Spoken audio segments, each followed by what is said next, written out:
The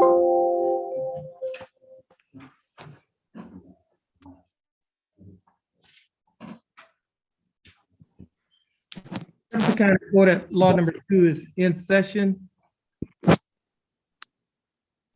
First case that we have is Clay Elwood Autry the third. Mr. Autry has 2 cases. First case is cause number 325707.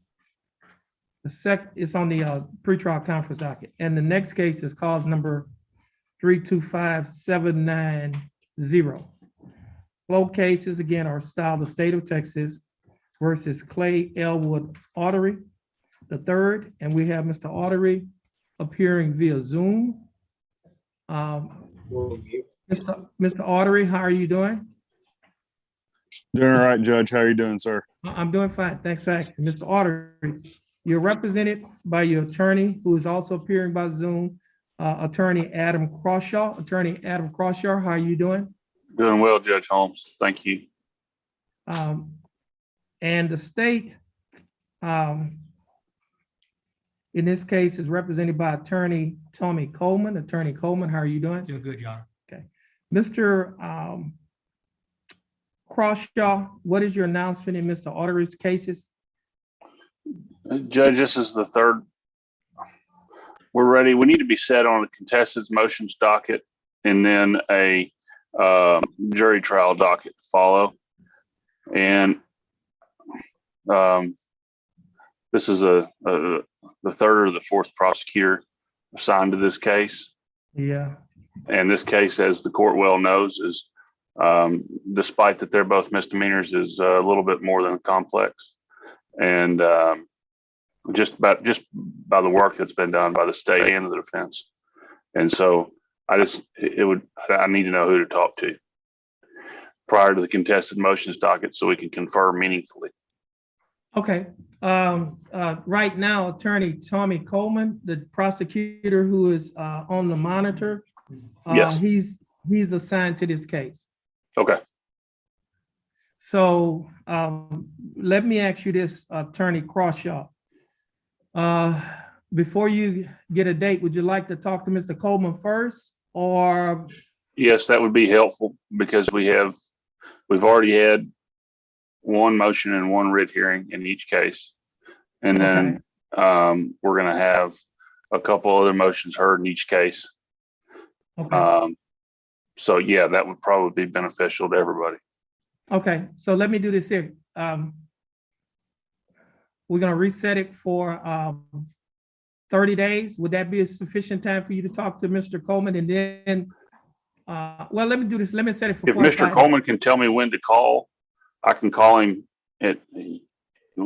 or email, I can get his email from his staff. I just need to know when to reach out to him. Anytime I'm not in docket, Your Honor. He said anytime that he's not in docket, that's normally in the afternoons. Very good. I can do that. Okay, so what if I reset it 45 days? Would that be fine for you, or? 30 is fine. 30? Okay. This is Clay Autry on the pre-trial conference docket. It'll be May 16th. May 16th? Yes, sir. Okay, this case is gonna be reset to May 16th of 2022. Attorney Crawshaw, your reset will be sent to you. And Mr. Autry. Judge, is there another day that week? I've got a couple of jury trial settings that aren't in Jefferson County. Let's do the next week, maybe. The next week is May 23rd. What about May 23rd? That'll be perfect. Okay, so Mr. Crawshaw, these cases are going to be reset to May 23rd. And Mr. Autry, your attorney will be sent a copy of your resets. And your bondsman, stay in contact with your attorney and your bondsman. Mr. Autry, you're free to go. You're excused and you have a blessed day. And Attorney Crawshaw, you're free to go as well and you have a blessed day. Yes, Your Honor. All right, thank you, Judge. Okay, you're welcome.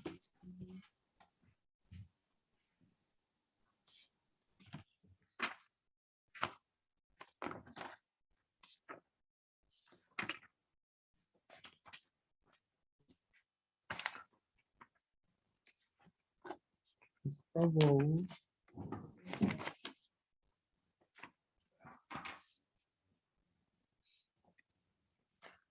We're gonna, let's see.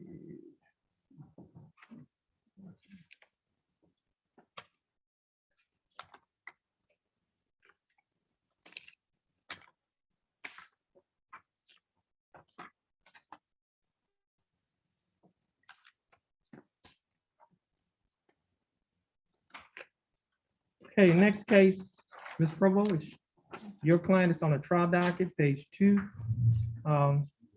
It's styled the state of Texas versus Veronica Martinez or Veronica Lee Quasada. Cause number 326428. And Ms.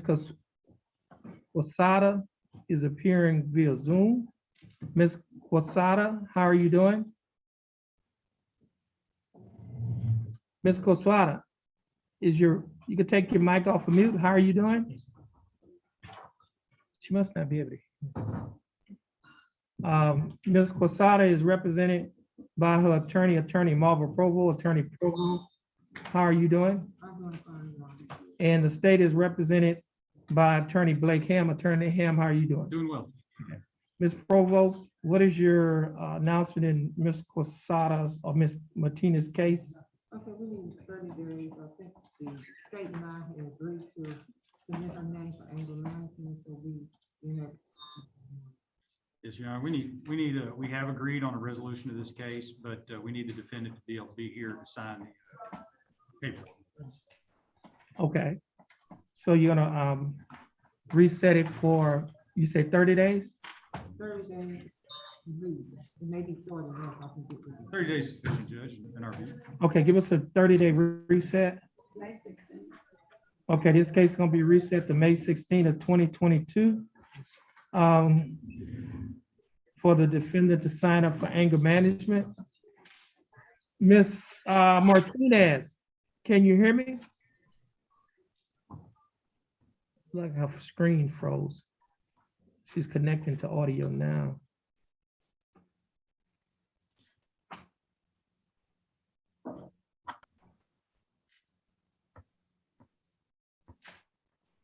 That's what it says, connecting to audio. Yeah, I just set up a trial docket. Do you want me to put this on the free trial now? Yeah, that'd be fine.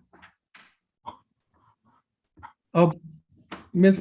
Martinez, can you hear me? Yes, Okay, Ms. Martinez, your turn. Well, first of all, how are you doing, Ms. Martinez? I'm good. That's good. Now, Ms. Martinez, your attorney, your case is being reset till May 16th of 2022 to give you an opportunity to sign up for the anger management class. Your attorney will be given a copy of your reset. Stay in contact with your attorney and your bondsman. You are free to go and you have a blessed day. Thank you. You too. All right, thank you. And Ms. Provo, you can get your reset. Once you get your reset, this is your only case, right? You're free to go as well and you have a blessed day. Okay. Let's see, Mr. Wendler is here.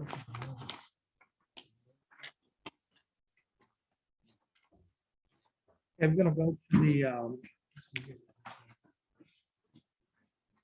oh, this is an MTRP. Okay. I'm gonna go to our announcement docket, page 1, second case, Leandro Salceda. Your Honor, did you want to wait for the felony sentencing? Oh, okay. We'll do that. We'll hold.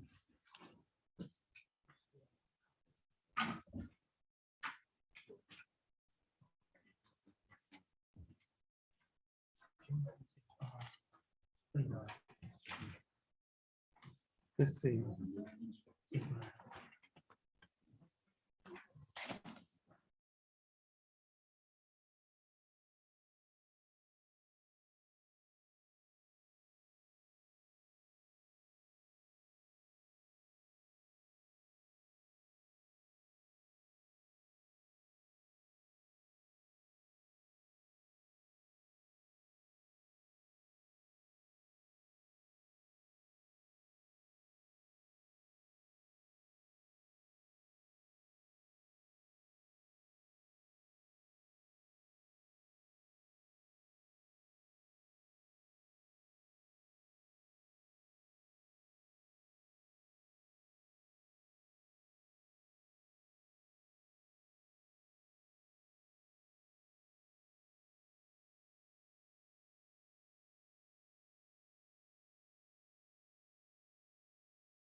Cause number 328530, case is style of state of Texas versus Baltimore, Alberto Mendoza. We have our interpreter, Ms. Jennifer Araji. Ms. Araji, would you please raise your right hand? Ms. Araji, do you swear or affirm to interpret English to Spanish and Spanish to English? So help you God. Yes, Judge. You may put your hand down. Now, ask him if his name is Baltimore Alberto Mendoza. Okay. How are you doing, Mr. Mendoza? Okay. Now, Mr. Mendoza, you're here represented by your attorney, Walter Windler. Attorney Windler, how are you doing? Morning, Judge. Fine. Okay, Mr. Windler, what is your announcement in Mr. Mendoza's case? Well, he's been successful in his batterers intervention program And no, we came today expecting a dismissal, but I don't think the word from the probation officer. Oh. made it to the- Your Honor, in fact, I've prepared the dismissal. Defense counsel has provided me with a copy of his certificate of completion. I'm satisfied with that. Okay. It's on the tablet. It should be, Judge, if I push the right button.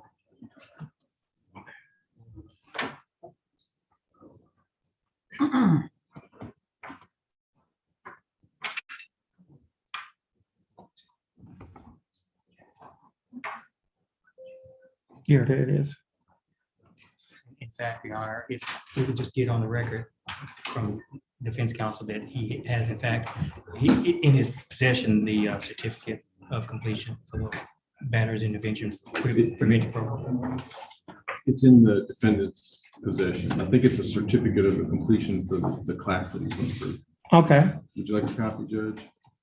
Yeah, we could put it in his file. I think he's got it in his folders. Okay. Yeah, that's fine. You can give it to the, you're gonna make a copy of it. Of what?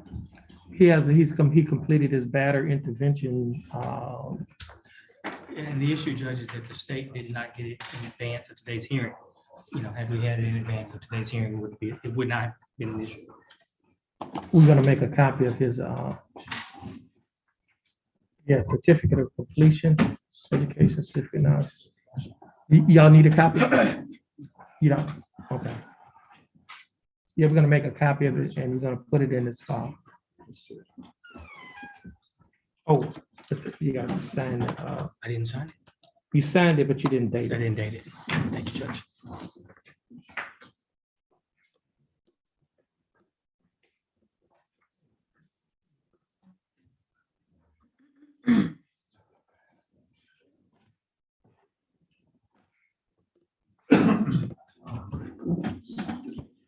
Sorry about that, Your Honor. 18th.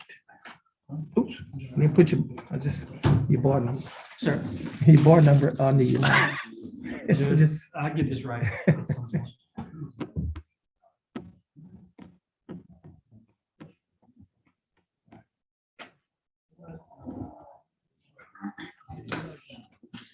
okay, thank you.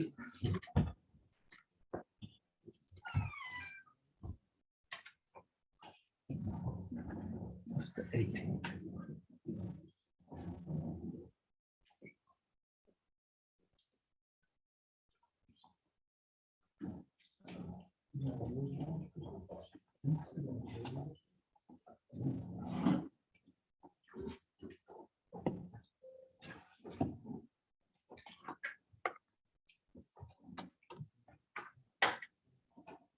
It should be coming through.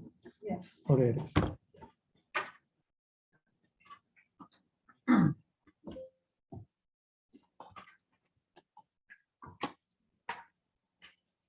Okay. Mr. Mendoza, your case has been dismissed. You can get your dismissal from your dismissal from your attorney. You're free to go and you have a blessed day.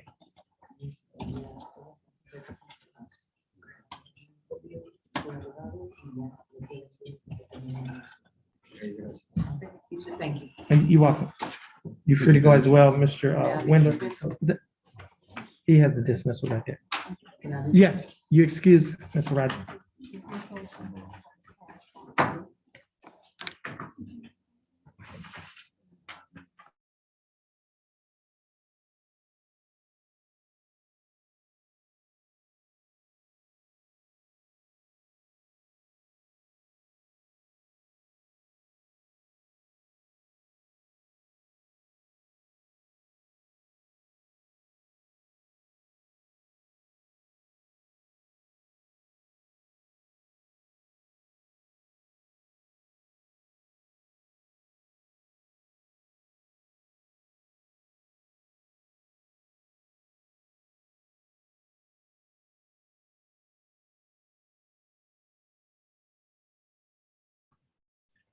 Court is back in session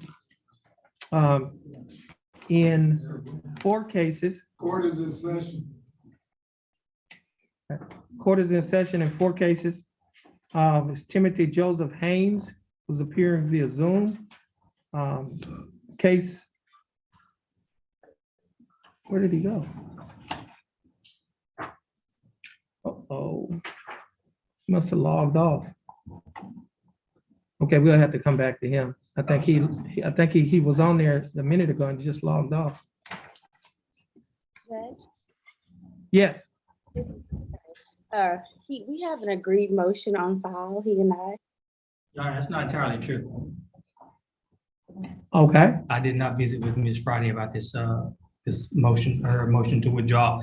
And I tried calling her this morning so that we can visit about it rather than do this here in open court, but I don't recall agreeing to this motion, Judge. okay, Not him.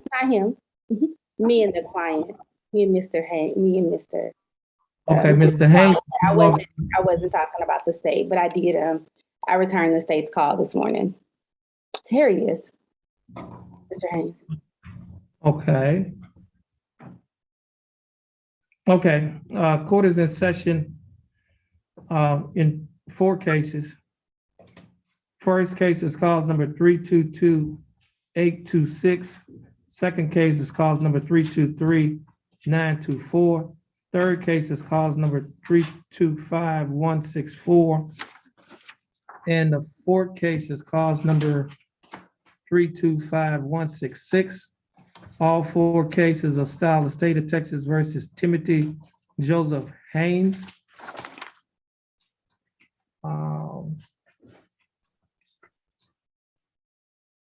And we have Mr. Haynes appearing via Zoom. We also have Mr. Haynes' attorney, Ms.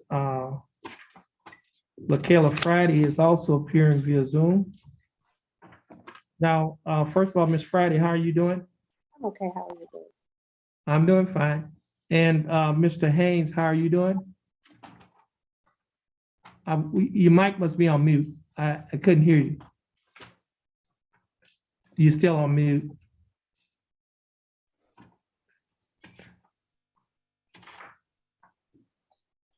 Uh-oh. Can you hear me now? Yeah, I can hear you now. Okay. Now, Miss Friday, you said you filed a motion to withdraw? Yes, Judge. Mr. Okay, Haynes, well, go ahead. go ahead on. I didn't hear you. No, I said, go ahead on. You was getting ready, it seemed like you was getting ready to say something. Oh, okay. I was just saying that Mr. Haynes has decided that he does need trial. He cannot afford to plea, let alone to go through with the trial. So it is, I don't know, it's in best interest to think of something. So I don't know. I don't know what Mr. Haynes plans to do. Well, I mean, Ms. Friday, I mean, you filed your motion on the eve of trial. And I know we had, if I'm not mistaken, you might have had the same situation either a week or 2 ago with some No, gentleman. he could pay. He wanted to go to trial. That was a different situation, Judge. Well, but I mean, what I'm saying, the similarities are they are all filed on the eve of trial. That's my point. Because I would like to represent all of my clients. I would like to help Mr. Haynes. It's just that I can't give him, I can't do a week of a free trial and plus some other, I mean, the other fee hasn't been paid in completely. I would love to help him. I would love to do that. Well, I mean, that's a contract issue between you and your client. Right. State's ready to proceed to trial, Your Honor. We've issued subpoenas in this case, and we're ready to go. Yeah, I'm not gonna grant that motion to withdraw. Okay. So, yeah, because this case has been around for a while. Because I've had, you've been coming here on certain cases. If I'm not mistaken, this gentleman may have had a felony or something. Is that correct? No, This sir. is not the guy? Okay. Well, you've been coming here. I mean, this case has been around for a long, matter of fact, I'm looking at the docket sheet. First case says 1,061 days. Well, the other one, yeah, 1,061 days. So he has had ample time to get prepared for trial. And for him to say, okay, I wanna, you know, get another lawyer on the eve of trial, the court is not inclined to grant that motion. Okay? May I speak, sir? Yeah, you can speak. I mean, hold I on. You I need to haven't. talk to the attorney first. I didn't try to go get another lawyer. That's all I'm saying. I Okay, didn't try. okay, that's fine. But this motion is not going to be granted. It's, now, state, well, what's your announcement? State's ready to proceed on cause number 322826, Your Honor, the DWI. Hey, Ms. Friday? We are ready to proceed as well. The motion is not. Okay. The Okay. other cases, we're not proceeding on those. That wasn't my understanding. I'm sorry. The state has elected to try the DWI. The first. state is electing to try the DWI first, First. okay? Okay. Yeah, I mean, just by looking at the trial docket, right now, you're number 2. You know, so you right now, you're number 2. We have a number 1 case that's set before you. Okay? Okay. And the court is gonna, well, I'm tentatively setting the trial order right now. Okay. And the jury, we pick a jury tomorrow at 1:30. So you have to be here for 1 o'clock. Y'all have to be here for 1 o'clock, because if the number 1 case doesn't go, this case is gonna go. All right, Judge. Thank you. All right, y'all have a blessed day. You too. Okay, y'all excuse.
Next case is Alasia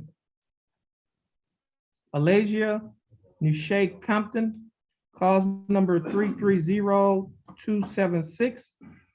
Ms. Compton, you could take your mic off of mute.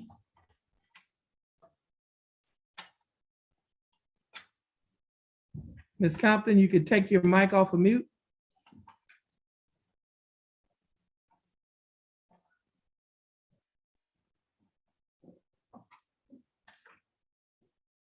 Ms. Compton.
Jefferson County Court at Law number 2 is back in session. We have 5 cases. All the 5 cases are style of State of Texas versus Shedrick Renard Mitchell. First case is cause number 325264. Second case is cause number 325574. Third case is cause number 325576. Fourth case is cause number 326086. And the fifth case is cause number 329022. All 5 cases are style of State of Texas versus Shedrick Renard Mitchell or Shedrick R. Mitchell. Mr. Mitchell, is that your full name? Yes, sir. How are you doing, Mr. Mitchell? Pretty good. How you doing? I'm doing fine. Thanks for asking. Mr. Mitchell, you here represented by your attorney Tom Burbank. Attorney Burbank, how are you doing? I don't know. You don't, okay. And Mr. Burbank, what is your announcement in Mr. Mitchell's case? Well, there's 2 things, Judge. Number 1 is Mr. Mitchell had some felony cases. He's on probation, and the misdemeanors stemming from those felonies, which I don't know which ones were supposed to be dismissed as pursuant to the plea of the felony. I believe there are some other misdemeanors that are still pending that were outside of the felony offense. To those, yesterday afternoon, while I was sitting watching baseball in Houston, I received a text that the state has pulled their offer. And so we will announce ready on the remaining cases. I believe that Okay. Mr. Jimmy Ham was the felony prosecutor in his case over in the criminal district. Okay, now, the Mr. Mitchell cases are on the announcement docket, so you want to put them on the trial docket? I thought they were on the trial. No, they're on the announcement docket. I guess you'd have to put them on the trial docket. Okay, But I will tell you that I don't know where the cases, some cases were supposed to be dismissed if they were associated with the felony, they were placed on probation. now, let me make this statement. I'm looking at the docket. You said that there's a felony case. I don't see a felony associated with these It's misdemeanors. over. Oh, he's been on felony Oh. probation Okay, for okay, a while. okay, okay. No, he's taking care of the felony. Okay, so you want to reset these cases for trial? Yes, sir. Okay, give us a trial date. June 20th. Then maybe the state can figure out which ones are supposed to be dismissed and which ones. supposed to be. Okay. Mr. Burbank, your cases, these cases are going to be reset to June 20th on the trial docket. And Mr. Mitchell, your attorney is going to get signed for your reset. You can get a copy of your reset from your attorney. Once you get your copy of your reset from your attorney, you'll be free to go. And you have a blessed day. Mr. Burbank, would you please sign for He'll these be reset? excused and I'll Yes. pick up his receipt to see if I can-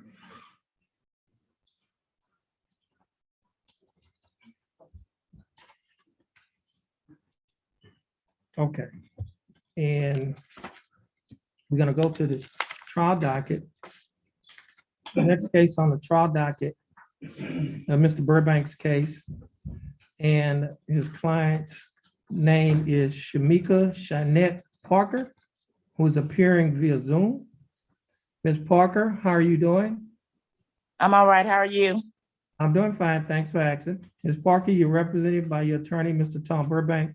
And now, Mr. Burbank, what is your announcement in Ms. Parker's case? It's on the trial docket. We're ready, Judge. I think the last time we were here, the state was supposed to talk to the complaining witness. But subject to that, we're ready at this time. Okay. Your Honor, that's fine with the state. It was our understanding, after talking with Mr. Burbank's office, his legal assistant, that he had another case, so we had filed a motion to continue, but if he's ready to proceed, we'll withdraw. Okay, so the state is ready as well? Because I understand he had a different case that was supposed to be. I would tried. love to be here at 1:30 this afternoon, Judge, and I would love Well- to be here all week. Okay, but I think we picked the jury on 1:30 tomorrow. That is fine, Judge. Okay, okay, well, Just to let the court know, I am number 1 in criminal district court on intoxication and manslaughter. okay, you're number 1 here too now. That's good. So, But somebody Yeah. better go over there and tell them, or I'll walk over. okay, there when does the intoxication manslaughter 9 start? o'clock tomorrow morning, Judge. Oh, well, they gonna get it before us. Yes, Your Honor. That was my understanding. Yeah. But I'm ready. Okay, in case something happens, well, we'll still have you ready for, but I think they're gonna get started before, we don't pick a think jury they're till gonna pick 1:30. me. I think they're gonna pick. Okay, we'll know something. Let us know something. I'm just saying, tomorrow. Okay. Okay, And I'm glad they withdrew the motion too. I would love for y'all to fight over me. well, I would love to be here instead of what I have to face. well, the district court has priority over county court, so it's not much of a fight. Judge, come on now, Judge. You remember what you told me back a long time ago about being able to stand up and you're number one, you're number one? Yeah, but we got rules we have to follow. And Judge, I can honestly say from the state's perspective, that's a very important case. That he's gonna go. Yeah, they have priority, so. Very serious case. We'll just have you down. If it falls through, then you'll pop up number one over here. If it doesn't, Thank you, Judge. yeah, that's the best I can do. I will contact you. I don't see any change, but I will notify you of the next court date. Okay, that's fine.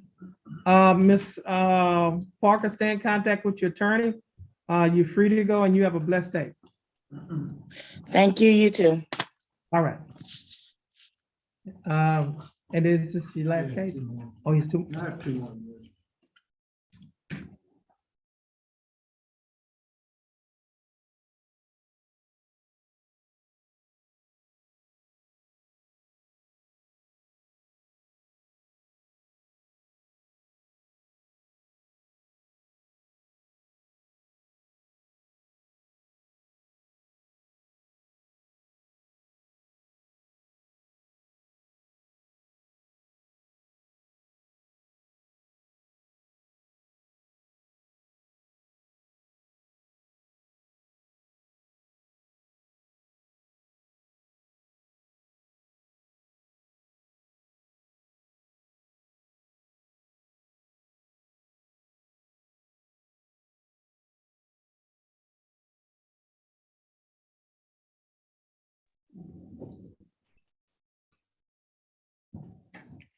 Court is in session in cause number 326-910.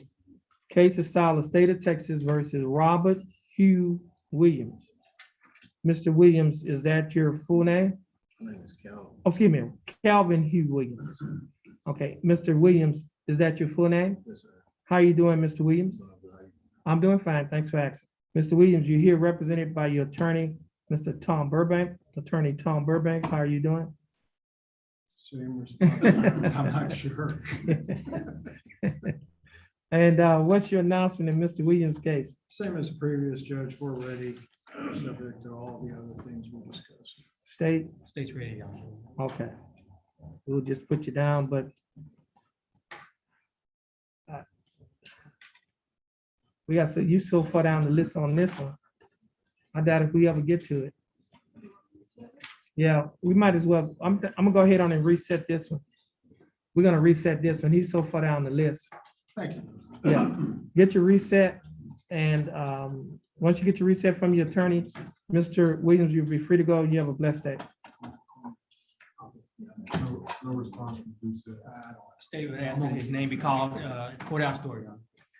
Okay, I think he called the name of Robert Doucette. He's not here. Well, let me see where he's at, Judge. He may Okay. have a medical problem. Oh, okay. Go ahead, sir. I was-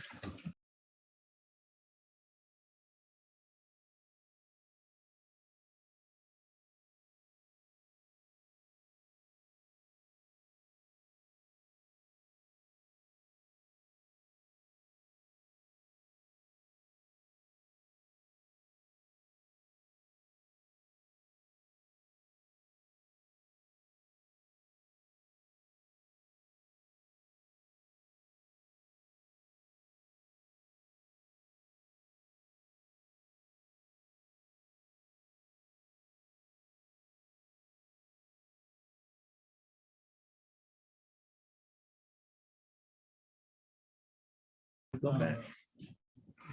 Court is back in session in clause number 330276. Case is style of state of Texas versus Alasia Nushay Compton. Ms. Compton, or, Hey, Judge. all right. Hey, how you doing, Ms. Compton? Good. How are you today? I'm doing fine. Ms. Compton, you here represented by your attorney, Attorney Todd LeBlanc. Attorney LeBlanc, how are you doing? That's good. Now, Mr. LeBlanc, what is your announcement in Ms. Compton's case? Judge, I believe this is the first time we've been in court on this. Together on this case, I need some more time. She's in an employee orientation currently, and I can make an announcement one way or another right now. So you just need a reset. You got your discovery? No? Okay, Not any videos, but I've gotten the written the discovery, Judge. okay. Would you give a standard reset 30 days? If that's, Pleases the court, that'd be fine, Judge. okay. State, what says the state? No. Now, let me ask you, Sid, no do you objection. have your offers and all of that stuff from the state? We discussed it, Judge, and Oh, so you haven't discussed it with your client yet? no. Okay. All right, give him a 30-day reset. May 16th. Okay, this case is gonna be reset on the announcement docket for May 16th. Mr. LeBlanc, you can sign for the reset. Ms. Compton, your attorney is gonna sign for your reset. Your case has been reset to May 16 of 2022. Stay in contact with your attorney and your bondsman. This will conclude your case. You're free to go and you have a blessed day. Okay, thank you. You're welcome. Thank you, Your Honor. You're welcome. Is this your last case? Yes, Judge. Okay, you're free to go as well and you have a blessed day.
Oh.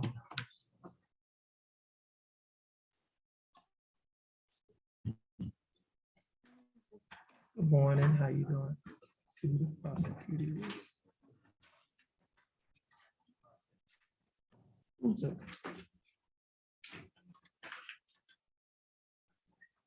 Is this your case or is it, this is, Not exactly sure, Judge.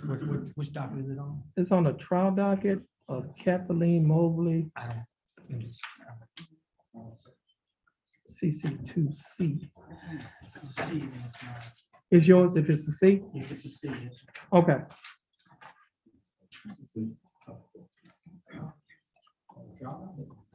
Yes, on page 2. Well, it's just our page 2. Your docket is set up a little different. It's after Calvin Williams. At the bottom. They dockets. Oh, they're different. Yeah. Oh, okay. Okay, go right here. I'm sorry to step on you. No, you're good, you're good. Judge, in preparation for trial in this case, I took a closer look at it. I'd like to have this case placed on recall so I can visit with defense counsel, see if I can't make him an offer. that he Okay, can't refuse. that's fine. We'll hold. All right, thanks, Judge. All right. Just have a seat, Ms. Mobley. Can I approach this? I'll let him go. Mr. Doucette, we can't raise him either. I've got to be next door. Okay, that's fine. So Okay, you've already called him, Judge. yeah.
Mr. Jolly, is that your full name? How are you doing, Mr. Jolly? I'm doing fine, thanks for asking. Mr. Jolly, your two cases that are set on the trial docket, and you are represented in your cases by your attorney, Ryan Matuska. Mr. Matuska, what is your announcement in Mr. Jolly's case? Your Honor, I believe this is a first trial setting appearance from Mr. Jolly. I can't remember, but I would like the opportunity to visit with Mr. Coleman and review the video with my client, which we haven't been able to do yet, and maybe revisit the plea offer. Okay, What, okay, now you want to do that today? Not That's what you're saying? today, Oh, Maybe just a quick reset, 30 days. okay, okay, State's certainly not opposed to a reset. In fact, we filed a motion for continuance. okay.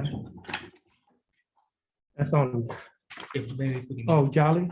Maybe if we can, I don't know what the court's preference would be to consider it as an agreed motion. Just What is your, I mean, he asked for a No motion. preference for me. I mean, I have a motion before me. It was from the state. So you don't have any objection. Well, you asking for continuous as well. Early bird gets the worm. Okay, so we're gonna grant the motion of continuous. You say you reset it. Now we're gonna keep it on the trial docket. Yeah, I don't think we need to. Okay, let's put him on pre-trial. On a pre-trial conference docket, okay? Think good. Standard before, Yes, May 16th. this is, you say May 16th? Yes, sir. And Your Honor, I think if we could revisit that prior case. Okay, we'll do that, Mr. Here you go. Is that right? Oh, yeah, he has two cases, okay. Hold on.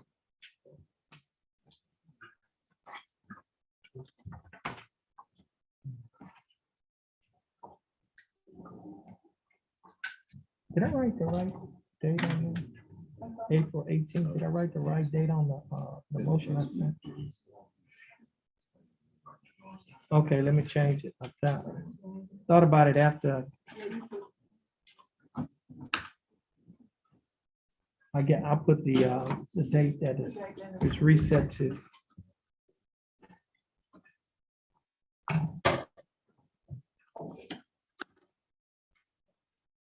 This is April.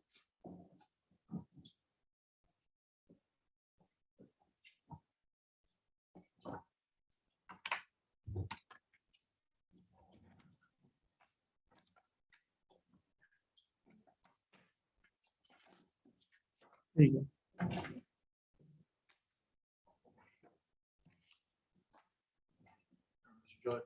go. Yeah, did you sign for his reset? Once you sign over there for his reset, once you get your reset, Mr. Jolly, from your attorney, you'll be free to go and you have a blessed day. You can stand over there with your attorney.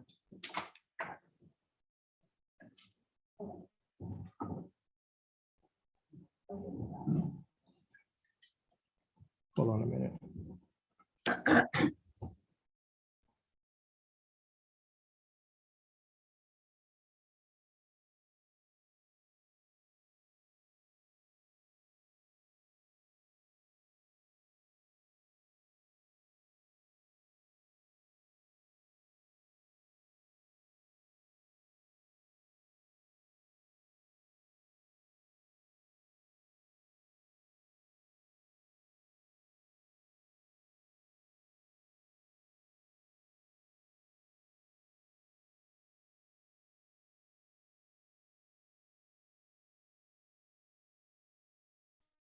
Mr. Vasquez, your attorney has had death in his family.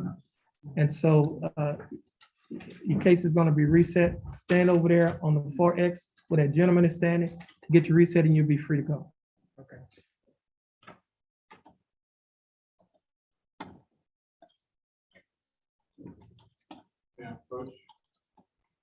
Okay, hold on a minute. Yes.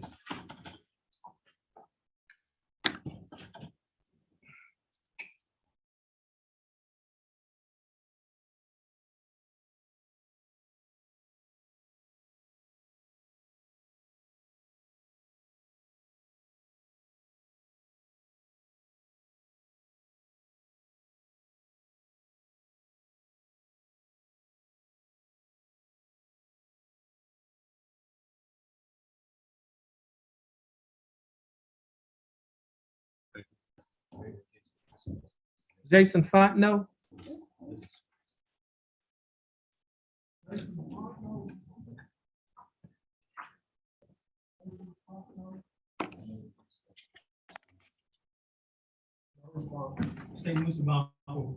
Okay. Jason Fontenot was scheduled to be in court at 9 a.m. on today's date at about 9 a.m.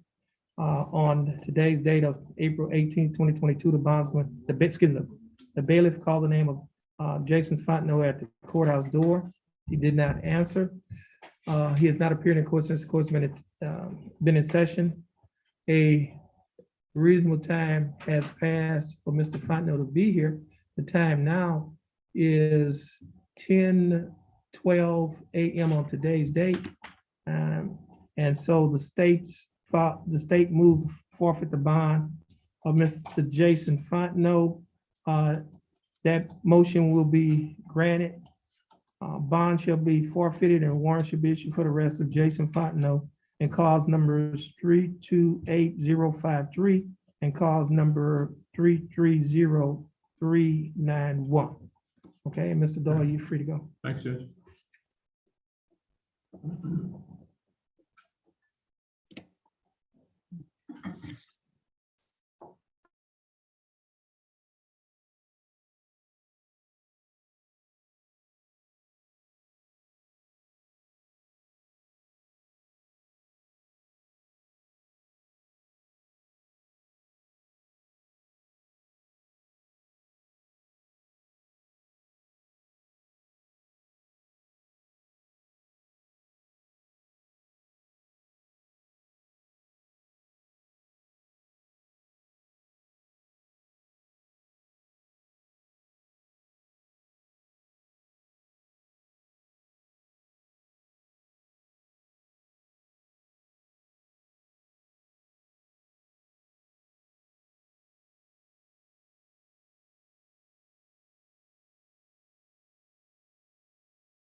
Kenneth Marquise, you were on the third page.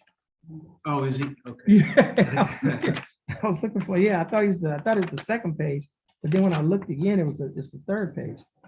Okay, now, this is cause number 328297.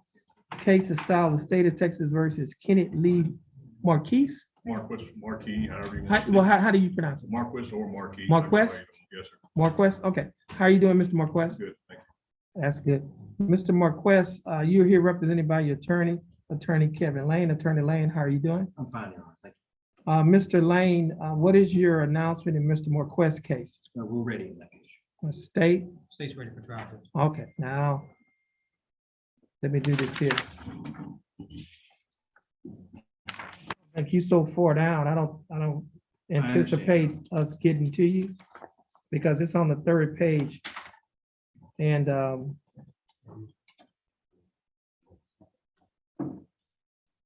yeah, that's on the third page. Let me see, second page. We still have Gutierrez, Goodman, Steele, LeBlanc. And then what we did, we still holding on low. And then we got Todd Ross, yeah. Judge, with regard to Ross, there's a plea paperwork in the So Ross gonna be a plea? works. With regard to Gutierrez, I spoke with defense counsel last week. He indicated to me that he'd be filing a motion for continuance. I've yet to see that motion. Gutierrez? Yes, sir. Okay. Yeah, yeah, we're gonna reset that. Okay, understand. Okay, that's Mr. Marquess. You can get your reset from your attorney. Once you get your reset, you'll be free to go and you have a blessed day. Hey, Judge. You have a blessed day as well, Mr.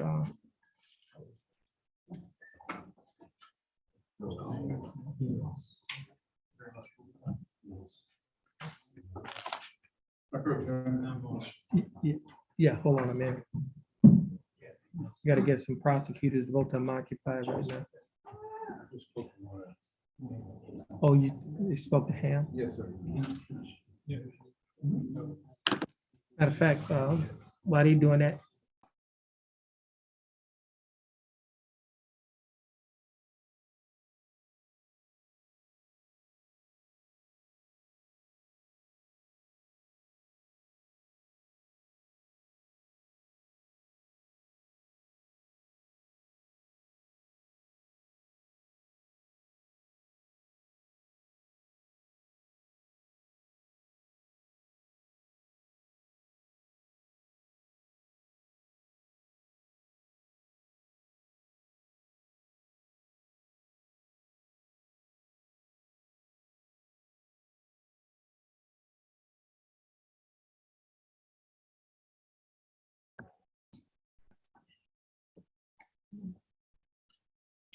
Court is in session in cause number 327818.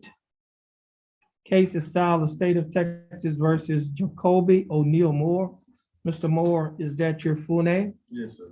How you doing, Mr. Moore? Good, how about you? I'm doing fine. Thanks for asking, Mr. Moore. You represented by your attorney, Attorney Lennon Prince. Is that correct? Yes, sir. That's correct. Okay. How you doing, Mr. Prince? Doing well, Your Honor. That's good. Mr. Prince, Mr. Moore's case is on the court's announcement docket. What is your announcement in Mr. Moore's case? Your Honor, I just spoke with the state, and we're gonna work, we're gonna apply to get it to a pretrial diversion program. When is the next? June? I think it's in June. They just had one in April. That's right. Yeah, just had But one in April, so May, June. June. Let me do this here. I'm gonna reset you to August. And the reason why I'm doing that is because they have the pretrial every other month. They just finished the one in April, so the next one will be in June. That one may be filled up by now. So in anticipation, and plus they have to review your application. So let's do them the second week in August. June, July, August, yeah. It's gonna be on, August 8th. Okay, it's gonna be reset on August the 8th. Okay, now you're gonna have to sign for his reset. Once you get your reset, you'll be free to go. Now, normally what happens is if he's not what kind of case is this? This is a trespass case. So if he gets into the program, they normally dismiss it the next day. If he doesn't get into the program, obviously, he'll have to be here for the 8th, but you can just check to make sure before the 8th, okay? Yes, sir. All right. You can get your sign for your reset. Once you sign for your reset, you'll be free to go. You have a blessed day. And Mr. Moore, you're gonna get your reset from your attorney. Once you get your reset, you'll be free to go as well. And you have a blessed day. Okay, you can stand over there. Mr. Matuska, you want to come back up? Yes, sir. Just hold up a minute, Mr. Matuska.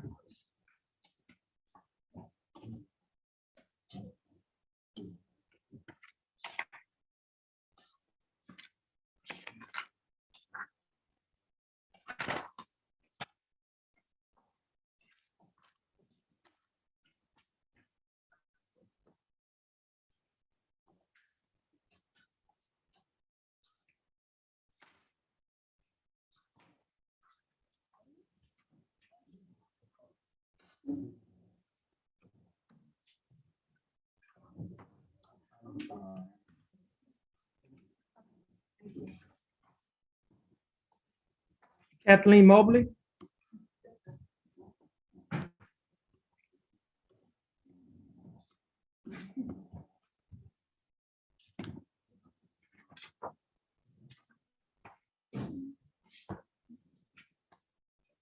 Court is back in session and cause number 327156 states the case is styled the state of Texas versus Kathleen Elizabeth Mobley.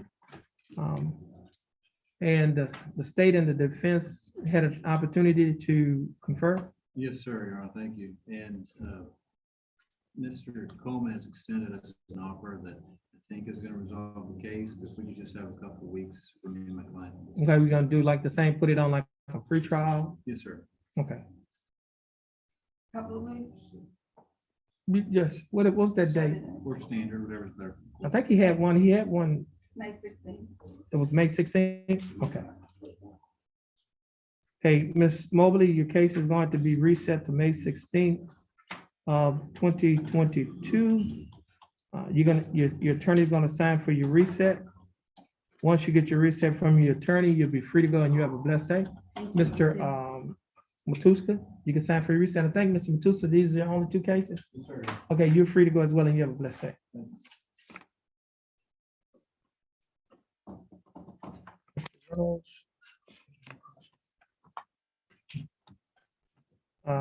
Sherelle Bennett.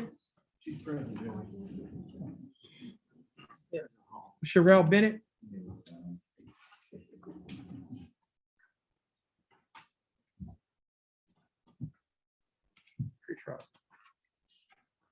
She's supposed to pay a fine.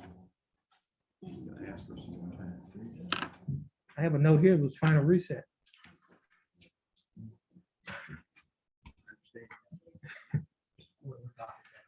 This is on the number one case on the pretrial conference docket.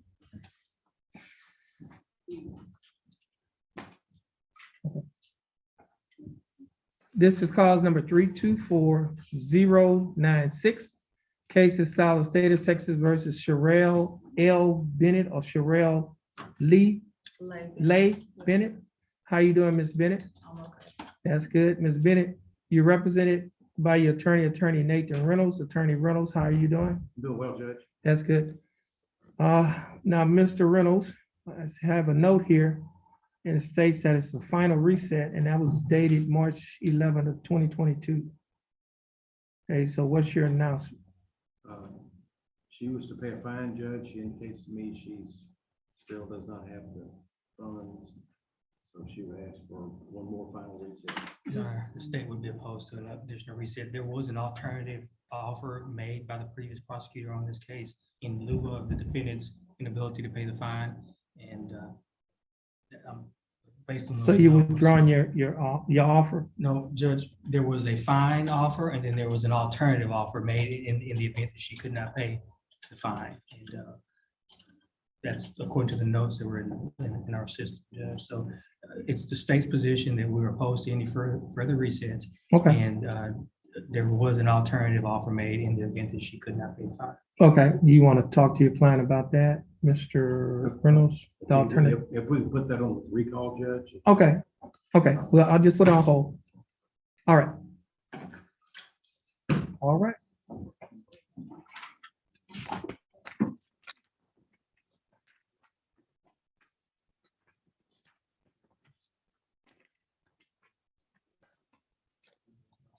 The alternative.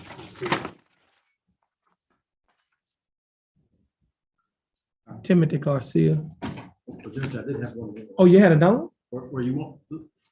Yeah, you go talk to her. Yeah. Let me,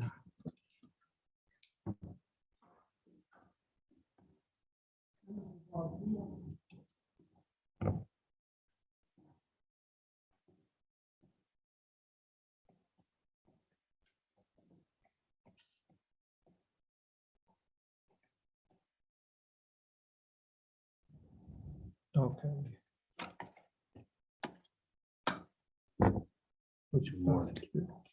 This is on the trial docket, page 3, Timothy Garcia. Matter of fact, it's CC2C is the prosecutor. That's me, Judge. Judge, Mr. Coleman and I spoke last week.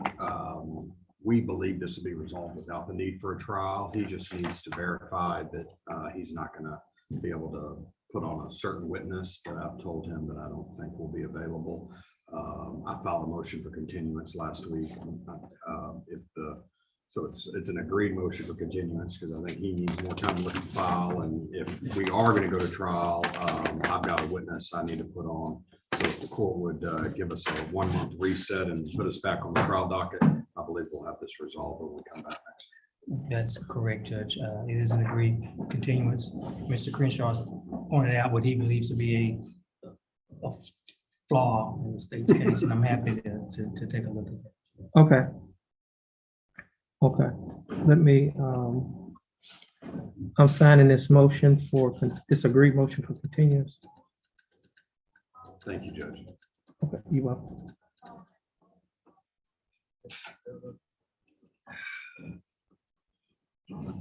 Mr. Crenshaw, your case is going to be continued. You can get your reset from the court coordinator. Once you get your reset, you'll be free to go. Once you get your reset from the attorney, you'll be free to go as well. And you have a blessed day. Thank you, sir. You're welcome.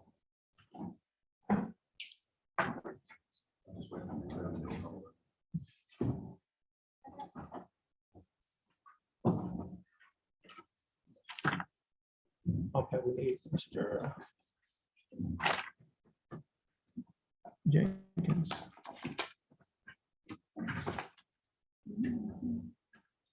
Oh. No, ma'am.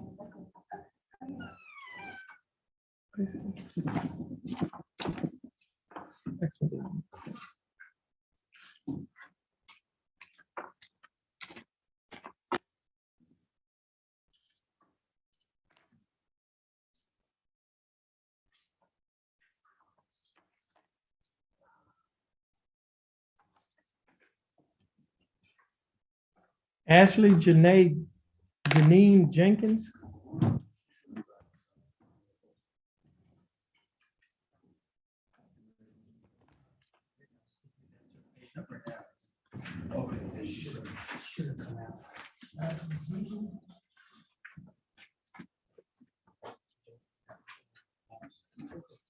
She's on,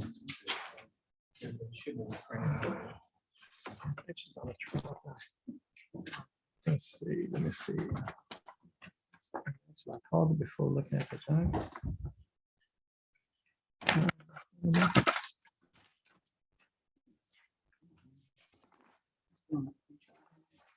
Jay, let me see, Jay.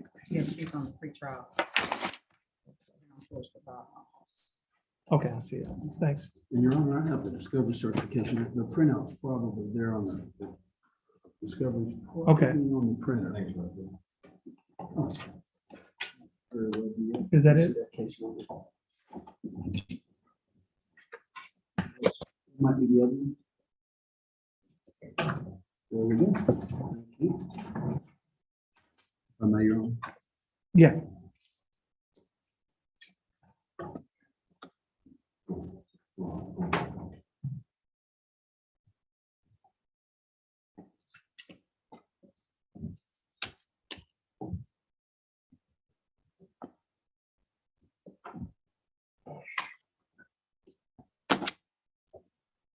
Let's see.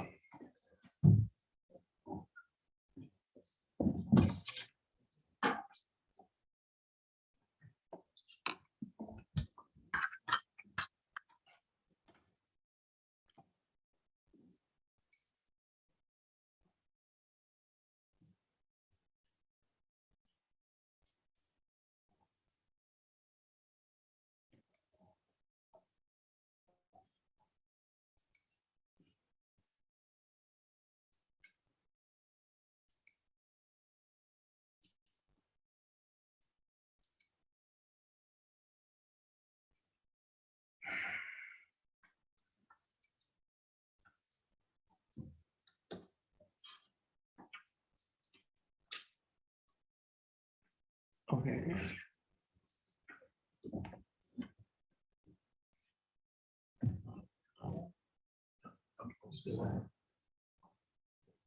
Okay, court is in session and cause number 326430. Case of style of state of Texas versus Ashley Janine Jenkins. Ms. Jenkins, is that your full name? Yes, sir. Ms. Jenkins, would you please raise your right hand? Ms. Jenkins, do you swear or affirm to tell the truth, the whole truth, and nothing but the truth to help you God? Yes, sir. Ms. Jenkins, you may put your hand down. How are you doing, Ms. Jenkins? I'm doing fine, yourself. I'm doing fine. Thanks for asking. Ms. Jenkins, you're here represented by your attorney, Attorney James Paget. Attorney Paget, how are you doing? Doing well. Good morning, Your Honor. Good morning. Ms. Jenkins, I have before me a document that is titled information. This information alleges that on or about January 24th of 2020, while you were in Jefferson County, Texas, that you committed the Class B misdemeanor offense of driving while intoxicated. Ms. Jenkins, do you understand?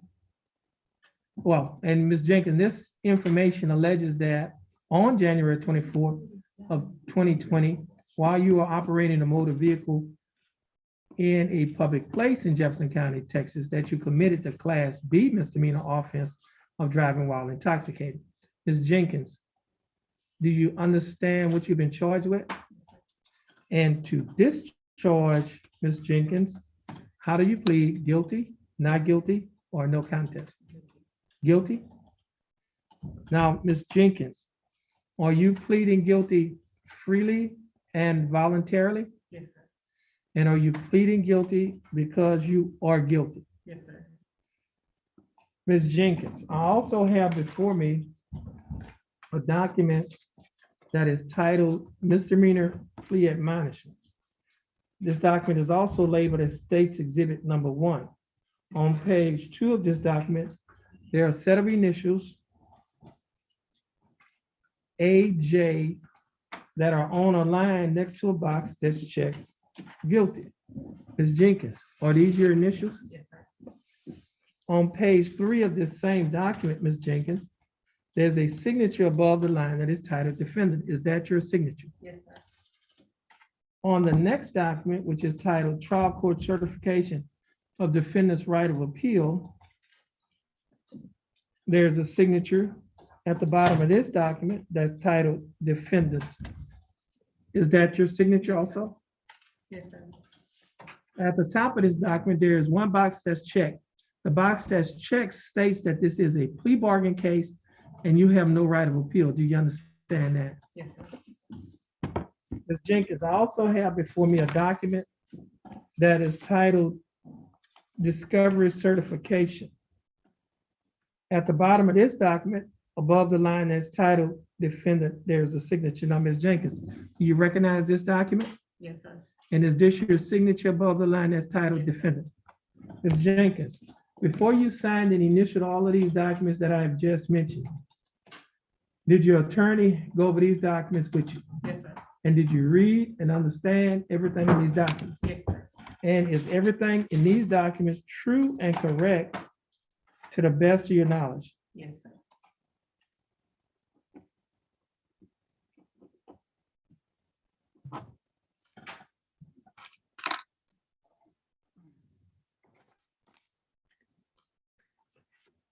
Ms. Jenkins, are you a citizen of the United States? Yes, sir. Ms. Jenkins, your attorney, well, let me do this here. State, I have before me State's Exhibit Number 1. State, you like to offer States 1? State offers states one, Your Honor. Any objections? to stage one, Your Honor. No objection. State's Exhibit Number 1 will be admitted. Mr. Paget, you've advised in counsel, Ms. Jenkins, is there any evidence that she's currently mentally incompetent to stand trial? None, Your Honor. Ms. Jenkins, your attorney, Mr. Paget, has advised and counseled you. Are you satisfied with his representation? Yes, sir. Has he provided full, effective, and competent legal representation? Yes, sir. Ms. Jenkins, I will accept your plea of guilty. I will find that you are mentally competent to stand trial. I will also find that your plea and waivers were freely and voluntarily given. I will also find that there is sufficient evidence to find you guilty beyond a reasonable doubt. State, do we have a plea bargain agreement? We do, Your Honor. And what is that agreement? In exchange for the defendant's plea of guilty in this case, the state's recommending confinement in the Jefferson County Jail for a period of 180 days. However, we're asking that the court suspend the imposition of that confinement and place the defendant on community supervision for a period of 18 months. You said 180 days? I'm looking at the, No, that's not Ross. We're doing Jenkins. Your Honor, I'm a mixture case of. Oh. Okay, you could go ahead and repeat it.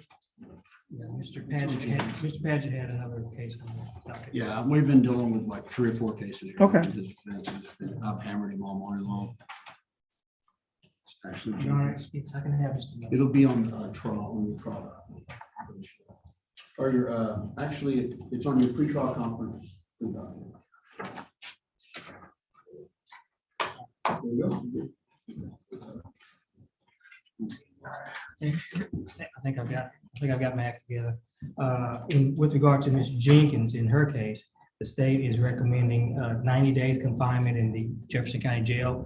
However, we ask that the court suspend the imposition of that jail sentence and place the defendant on community supervision for a period of 12 months.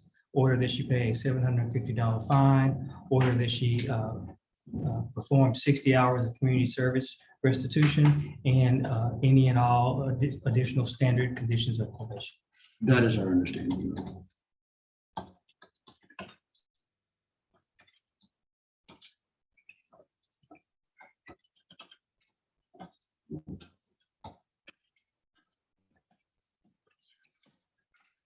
Okay, now, Ms. Jenkins, the state is offering that you serve 90 days in Jefferson County Jail. However, you will not have to serve any time in the Jefferson County Jail because you'll be placed on probation. Probation is for 1 year, which is 12 months. You will be required to pay a fine of $750 plus court costs. Now, the total fine and court costs is $1,052. You'll be required to pay a probation fee of $60 each month, a urinalysis fee of $15 each month. You'll be required to pay a DWI education class and initial evaluation fee of $125 on the day of the plea. Should a further evaluation be needed, you'll be required to pay an additional $50. Now, the total monthly installments, that is the total amount that you will be required to pay while you're on probation, is $175 a month. Ms. Jenkins, will you be able to pay the $175 each month? Yes, sir. Ms. Jenkins, you will also be required to perform 60 hours of community service, attend and complete a DWI education class. You will also have a drug and alcohol assessment. And you will also be required to adhere to the other standard terms and conditions of your probation. Ms. Jenkins, do you understand the state's offer? Yes, sir. Do you think that the state's offer in your case is fair and just? And do you think that the state's offer, do you accept the state's offer? Yes, sir. Okay, Ms. Jenkins, I'll follow the plea bargain agreement that you have entered into with the state. Ms. Jenkins, you're gonna stand on the X next to your attorney. You're gonna follow the directions of our court clerk. Once you finish following her directions, you'll be free to go and you have a blessed day. Thank you, you too. You're welcome. Thank you. And yeah, Mr. Patch, you have a couple of more.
Do you swear you have never been convicted of any further education, irregular probation, for a misdemeanor or felony in this state or any other state? And that you have no charge with drugs? Yes. Won't you read here?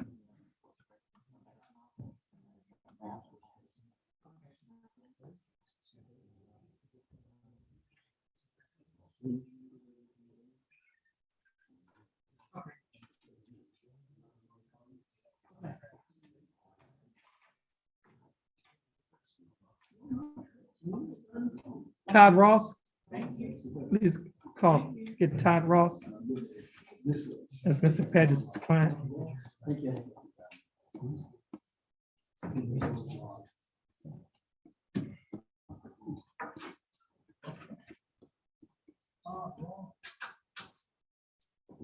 courtroom.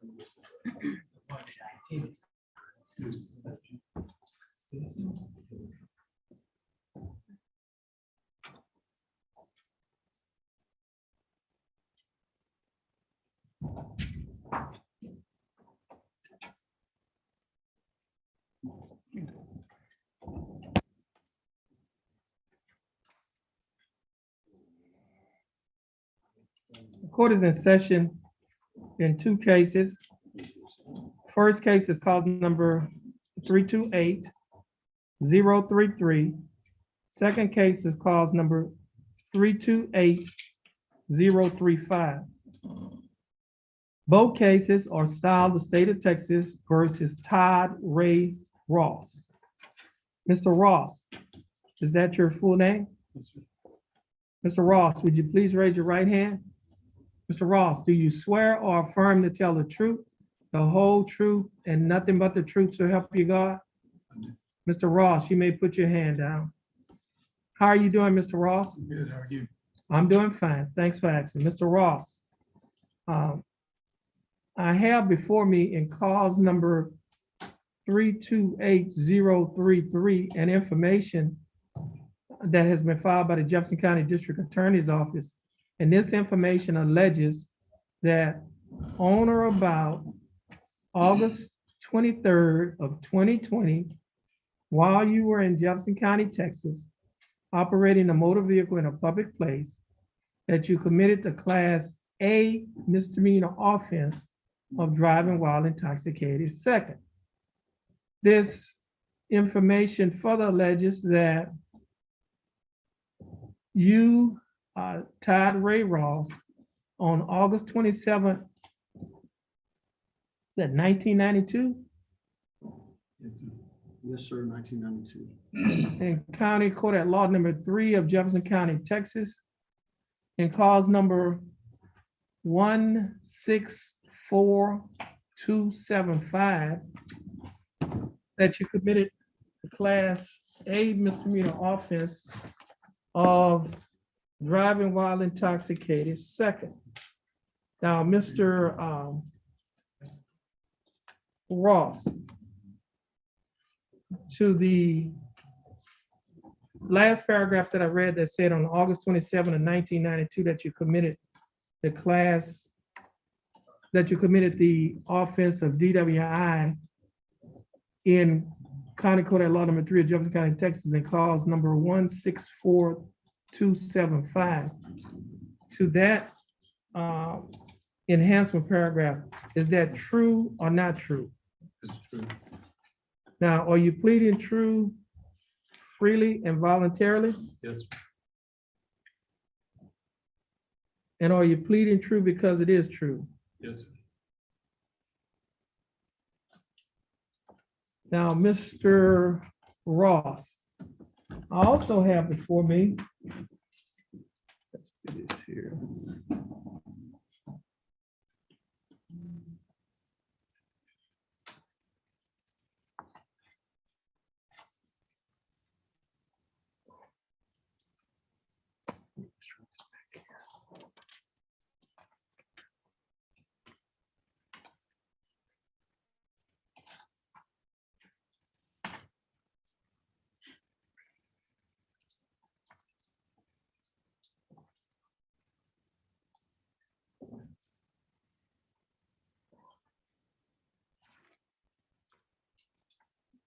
Okay, Mr. Ross, I have before me a document that is titled Misdemeanor Plea Admonishments. And it's also labeled as State's Exhibit number 1. Do you recognize this document? Yes, sir. On page 2 of the same document, there's a set of initials on a line next to a box that's checked guilty. Are these your initials? Yes, sir. I also have a signature on page 3 of this same document. Is that your signature? Yes, sir. And that signature is above the line that's titled Defendant.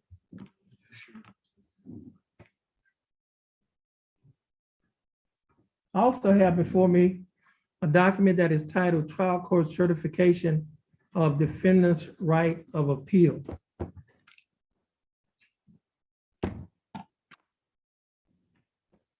Do you recognize this document? And there's a signature above the line that is titled Defendant. Is that your signature? Yes, sir. At the top of this document, you check in one box, but you got to check between two boxes. So I don't know which one you meant.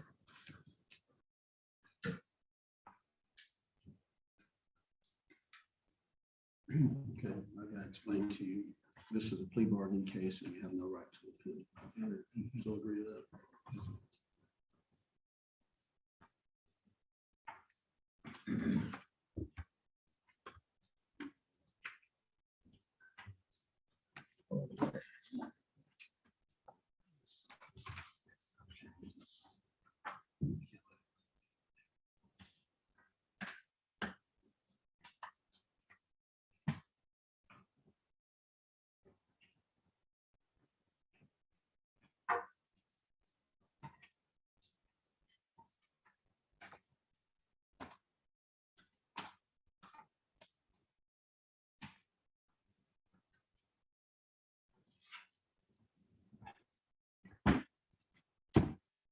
Now, first box check.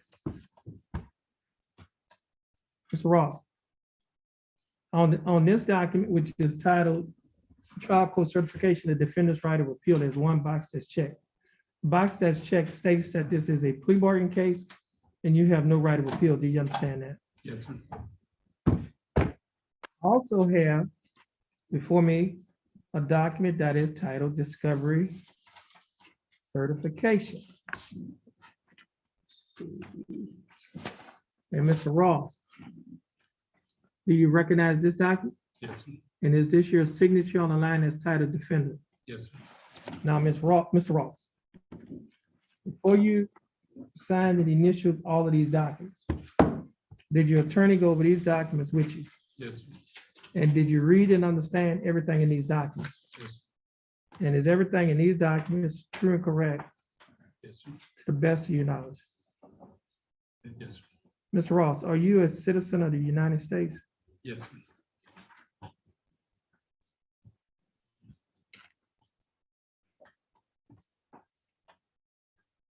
State. I have before me State's Exhibit number 1. State, you like to offer State's Exhibit number 1? Sure, Your Honor. State offer states one. No objections to stage one. No objection. State's Exhibit number 1 is admitted.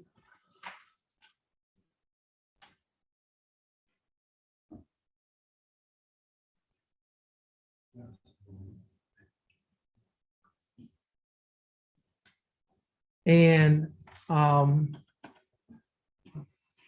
so State's Exhibits number 1 is admitted. Mr. Paget, you advised and counsel Mr. Ross. Is there any evidence that he is currently mentally incompetent to stand trial? No, sir, there is none. Mr. Ross, your attorney, Mr. Paget, has advised and counseled you. Are you satisfied with his representation? Yes, sir. Has he provided full, effective, and competent legal representation? Absolutely, yes, sir. Okay. Hold on a minute.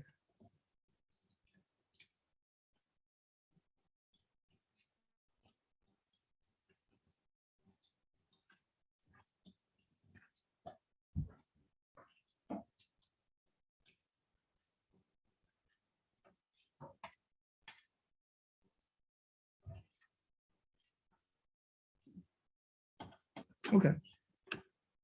So, Mr. Ross, I will accept your plea of guilty. I will find that you are mentally competent to stand trial. I will also find that there is sufficient evidence to find you guilty beyond a reasonable doubt. I will also find that your pleas and waivers were freely and voluntarily given. also find that you are mentally competent to stand trial. State, do we have a plea bargain agreement? We do, Your Honor. And what is that agreement? In exchange for the defendant's plea of guilty in this case, the state's recommending confinement in the Jefferson County Jail for a period of 180 days. However, we're asking that you suspend the imposition of that jail sentence, place the defendant on community supervision for a period of 18 months, order that he pay a $1,000 fine, that he perform 60 hours community service restitution, and also any and all standard conditions of probation. Additionally, Your Honor, we're dismissing pursuant to Chapter 1245 for the Penal Code, the companion case, which is a unlawful carrying of a weapon that appears in cause number 328035 as part of the defendant's plea. Okay, jail time? Is jail time on DWI? Yes, Your Honor. It's 72 hours as a condition, which is noted on your paperwork there. And also the date that he's to submit himself is also on the, we did on the tablet as well, May 13th. if the Okay, I court- see. the court would allow. May 12th. You got 72 hours of jail to begin. Oh, it's not on, it's not. It's You didn't gonna put it be- in the It's going to judgment? be May 12th. It'll be the 12th if I put it on Well, there. it needs to be on there because they're not gonna take it. Right. Unless it shows which date. So it I needs to be understand. correct. So she's saying that 72 hours It will be the 12th. jail and is May, you say May Sure. 12th? Right? That's what No, he said. it is the 12th, for sure. Okay, so, oh, let me do this here. Let me get this here back.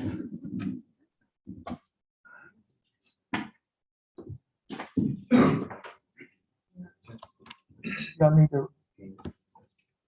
This May, you got 13 on this one. Yeah, Again, yeah. that's what I'm telling you. I made a mistake. He Yeah. he said it was the 12th. I heard him say it wrongly.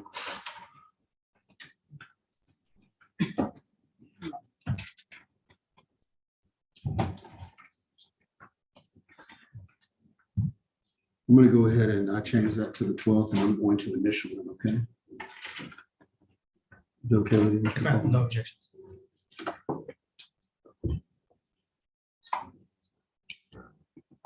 Let me see.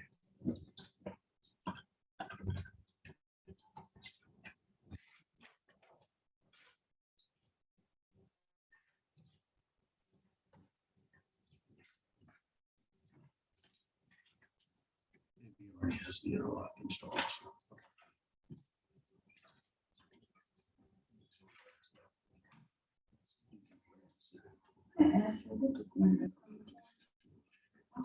Great.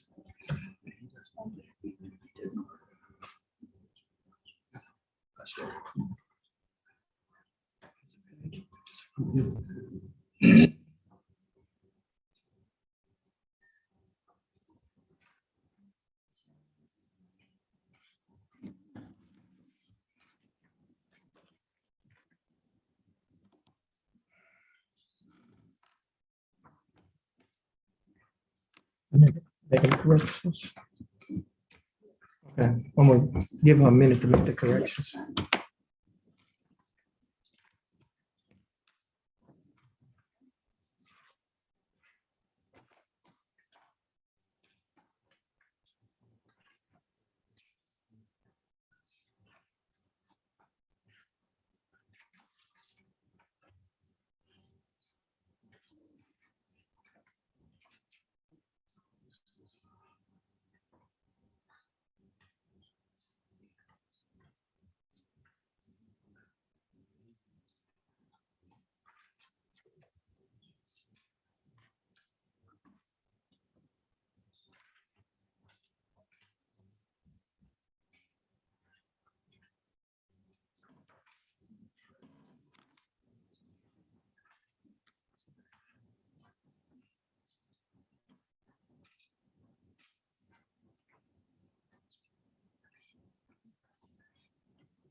Is this it?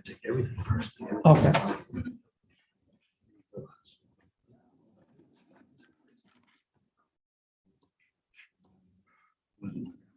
Catch more bees with them.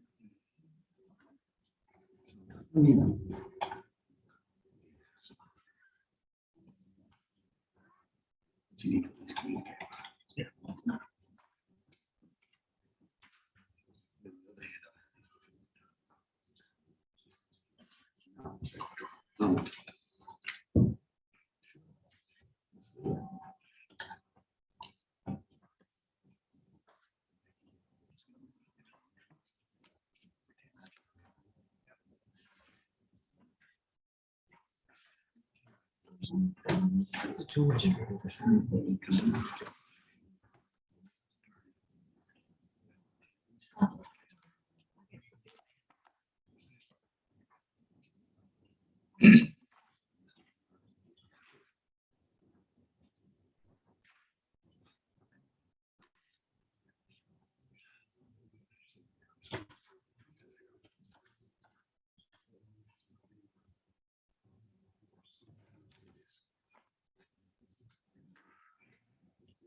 Okay.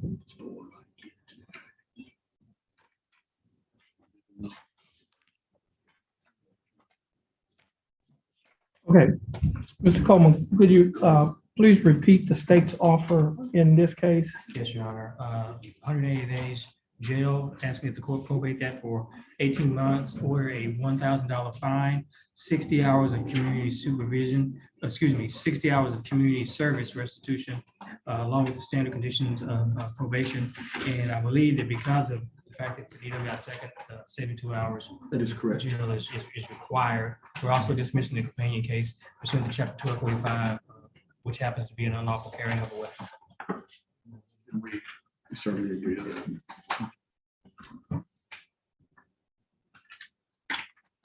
Okay.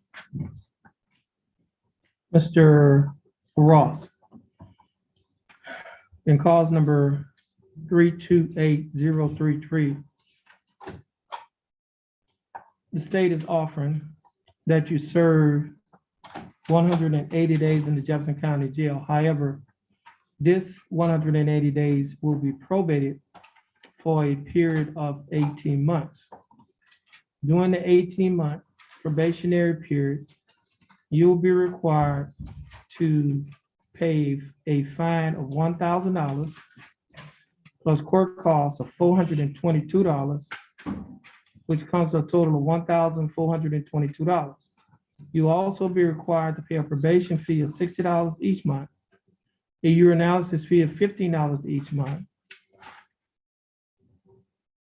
You will also be required to pay a Jefferson County DWI education class an initial evaluation fee of $125 on the day of the plea. And should a further evaluation be needed, you'll be required to pay an additional $50.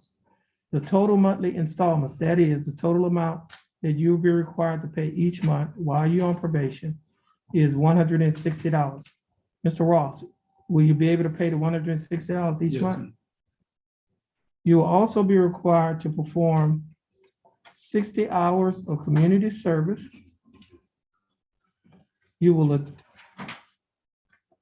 attend a DWI intervention class, install a DWI interlock device on any vehicle that you own or operate. You will serve 72 hours in the Jefferson County Jail beginning on May 12th of 2022 at or before 6 p.m.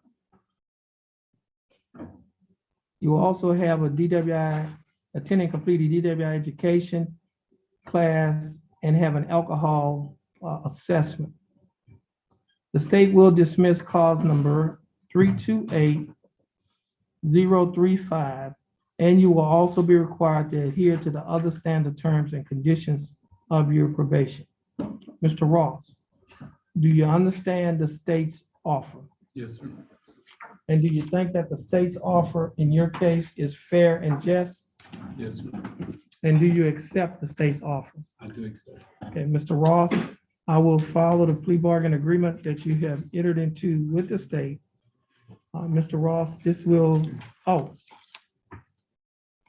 and Mr. Ross, your next case, which is cause number 328035, the state has filed the motion to dismiss that case, and the court will be signing that motion to dismiss in cause number 328035, which is a unlawfully carrying a weapon case. Is that correct? That's correct, Judge. Defense. That's our understanding, Your Honor. Okay. Okay, so Mr. Ross, you're gonna stand on the X next to your attorney, follow the directions of our clerk. Once you finish following her directions, you'll be free to go. You have a blessed day, and I'll give you a copy of this dismissal before you leave as well. Thank you. You're welcome.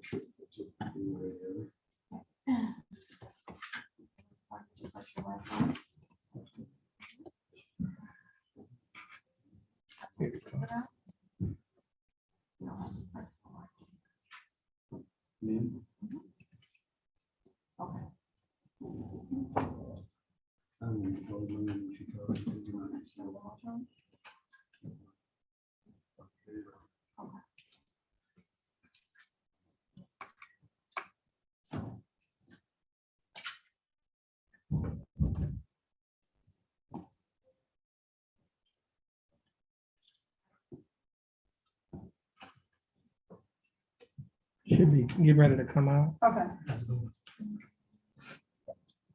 Okay.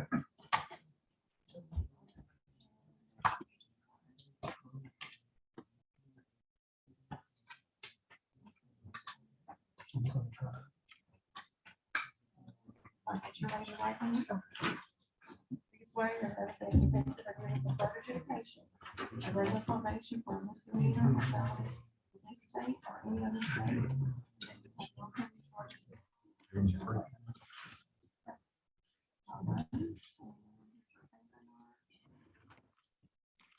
Hold on a minute.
Okay, let's do this here.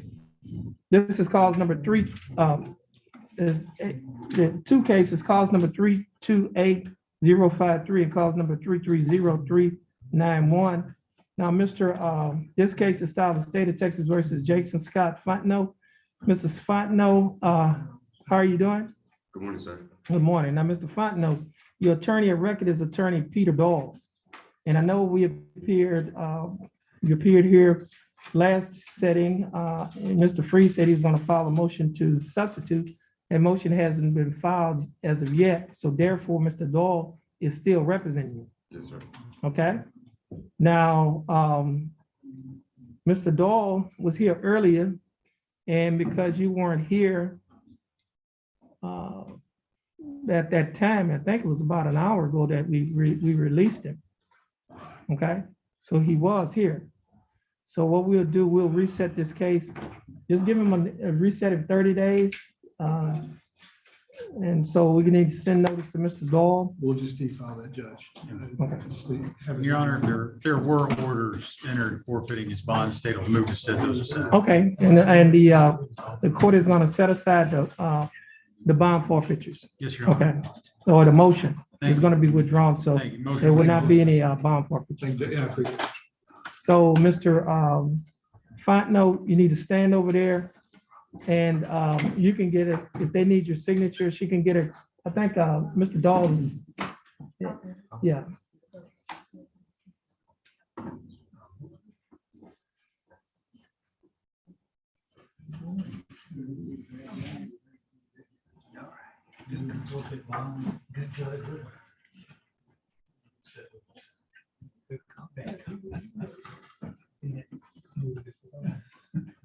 She'll give you a recess and you'll be free to go.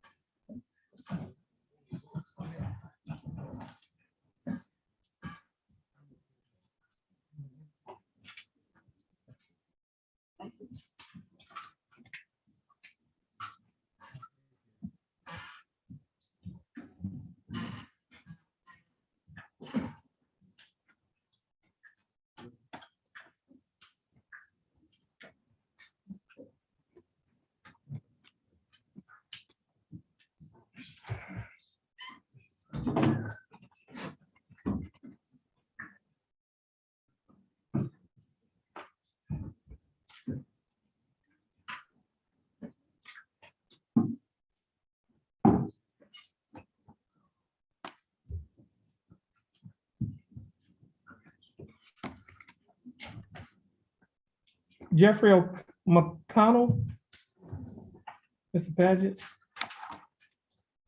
You Jeffrey McConnell.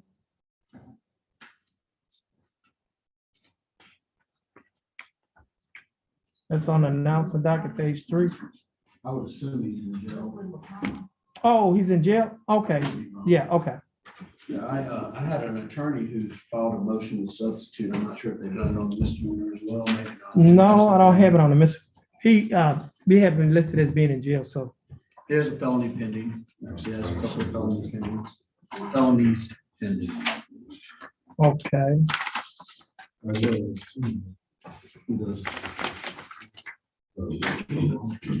I do have a Mark LeBlanc, I have a Christopher Herring. And Terrence.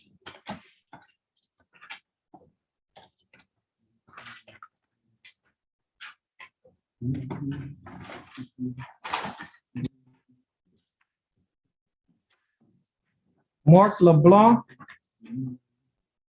You can get Mr. Paget's clients in.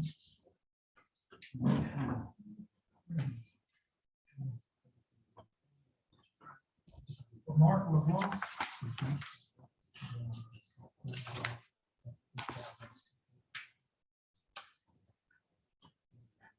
Come on, bro.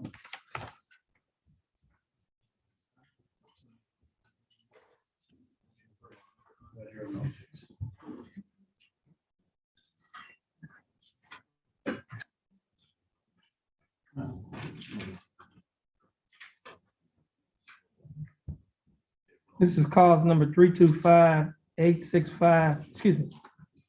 Cause number 325-867. And the case is styled the state of Texas versus Mark Anthony LeBlanc. Mr. LeBlanc, is that your full name? Yes, sir. How you doing, Mr. LeBlanc? Fine, and you, Judge. I'm doing fine. Thanks for asking. Mr. LeBlanc, you're represented in this case by your attorney, Mr. James Padgett. Mr. Padgett, what is your announcement of Mr. LeBlanc's case? He's on the trial docket. I've been speaking with Mr. Ham about this. I think he might be best to, this is the gentleman, who's the expert. I provided him with a little bit of information that might help. Your Honor, I mean, to clear it up, the state's going to have to announce not ready and request a continuance because one of our key witnesses is, as far as I know, unavailable. Okay. I didn't know that. Oh, well, to put it this way, Judge, I don't know if she's available or unavailable, and I've been trying to find out, so I don't know. So we're going to have to request a The continuance. situation is, it's been sent back for testing. It's come back with prescription medication in his system. I provided the state with prescription information showing that he's been taking this regular medication for quite some time. His expert, he's going to need to testify as to the effect of certain amounts of this particular medication in his body. So I would have to agree that I think the expert would actually help us as well, but it's vital to either side as to how we proceed. Okay. So you don't have no objection to I the state can't object. continuance? I'd like to, but I can't because I think it's important that their expert sees the information that I presented to the state.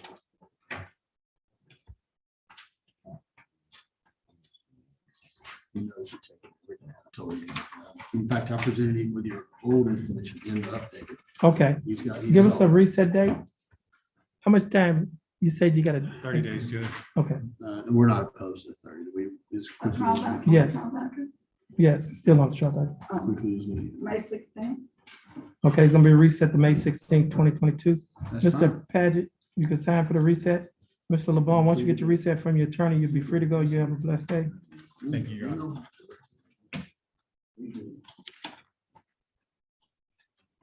It's not.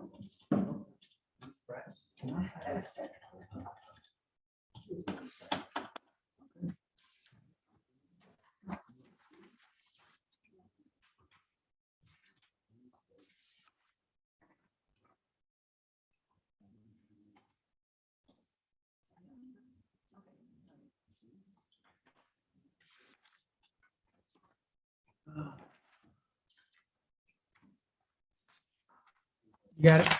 Okay, Herring, Christopher Herring.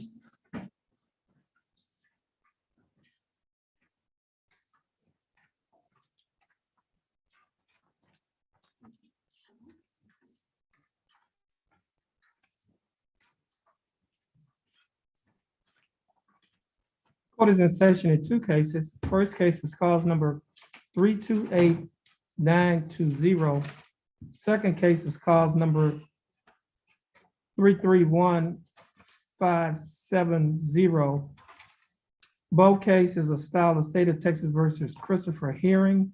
Mr. Herring, is that your full name? Yes, sir. Christopher Michael here. Okay, Mr. Herring, how are you doing? Blessed myself, sir. I'm blessed as well. Thanks for asking. Your hearing, you represented, actually in your first case, cause number 328920 by your attorney, James Padgett. And I see here in cause number 331570, it says that not a trial attorney Padgett. Your Honor, initially I've been working, if I may clear things up for you. Okay. I've been working with Mr. Boyd on this case prior to Mr. Tommy here coming to the case, okay?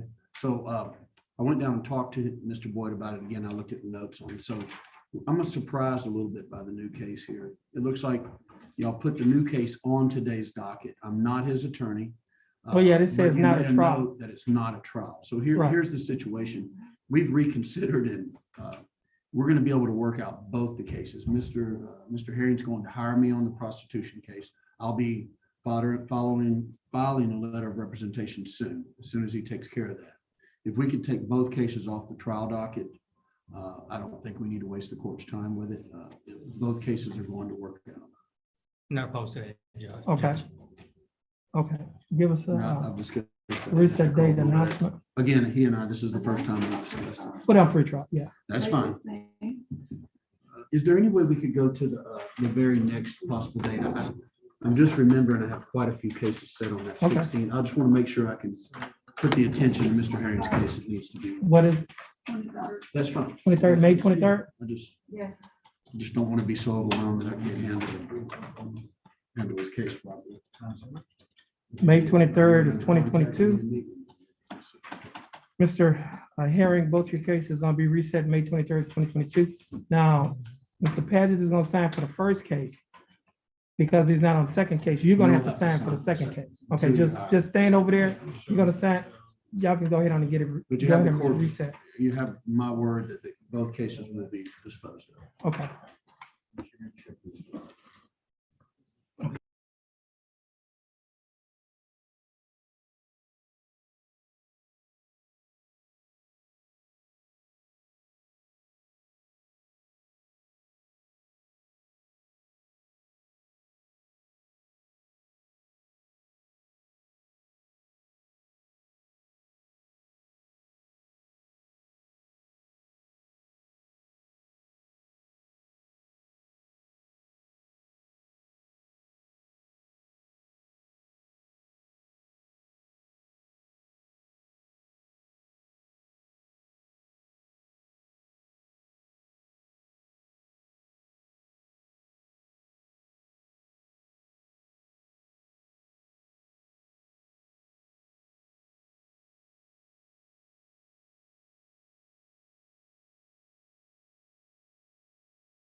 Court is in session and cause number 322936, case of style of state of Texas versus Cameron Austin Hernandez, who is appearing via Zoom.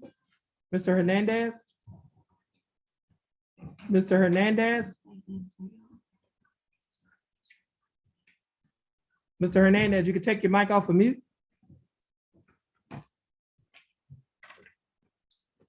Mr. Hernandez? Hello? Yeah, Mr. Hernandez. Hello? Yeah, I can hear you, Mr. Hernandez. Can you hear me? Yes, we can. I can hear you. Okay, Mr. Hernandez, can you hear us?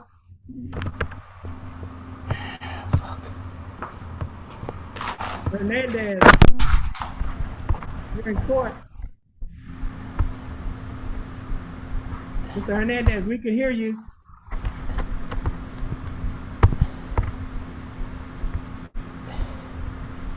Mr. Hernandez. Hello? Yes, we can Can you hear hear? you. Yes, we can hear you. Hello? Yes, we can hear you. Okay. I'm, Okay, okay, I'm Mr. sorry. I couldn't. It would not, I guess, let me unmute myself. No, you were unmuted. We heard everything. Okay. I Okay. couldn't hear y'all. Oh, okay. Now, Mr. Hernandez, your case is set on the announcement docket. Is that correct? Yes, sir. I wanted to ask if I could get a court-appointed lawyer. You have to be here in person to fill out the application. We just tested positive for COVID Saturday, which is why I'm not there. Me and my family actually did, but can I come in once it's cleared up? Yeah, we're gonna reset the case for 30 days. We're gonna reset the case to May 16th. Okay, I appreciate it. We're praying that you and your family have a complete recovery. Yes, sir. Thank you. Okay, so you can stay in contact with the bondsman. And you need to be here in person on May 16th, 2022. Yes, sir. I will. All right. Thank you. You have a blessed day. You too. Bye-bye.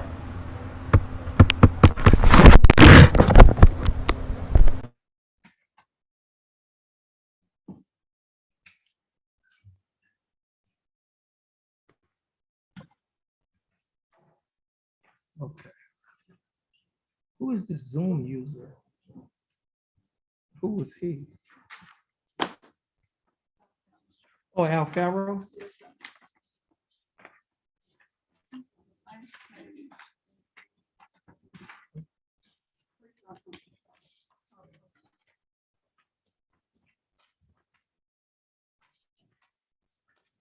He's at the bottom of the first page.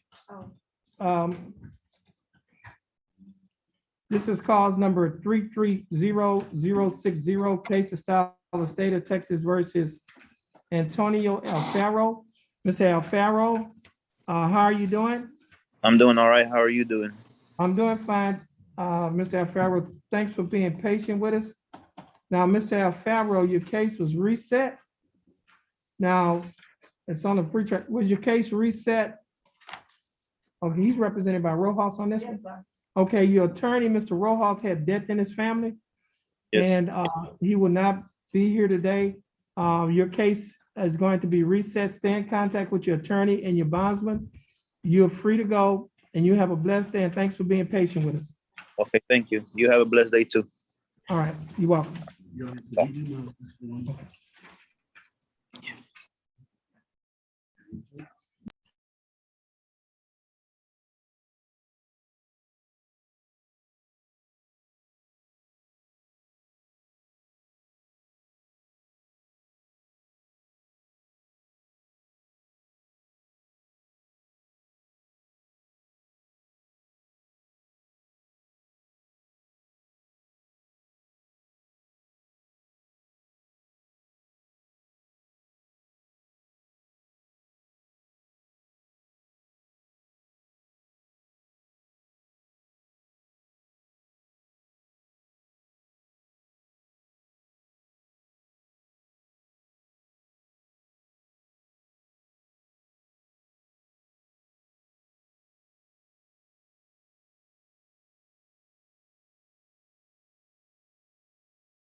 Court is back in session and calls number 324096, cases style of State of Texas versus Sherelle L. Bennett.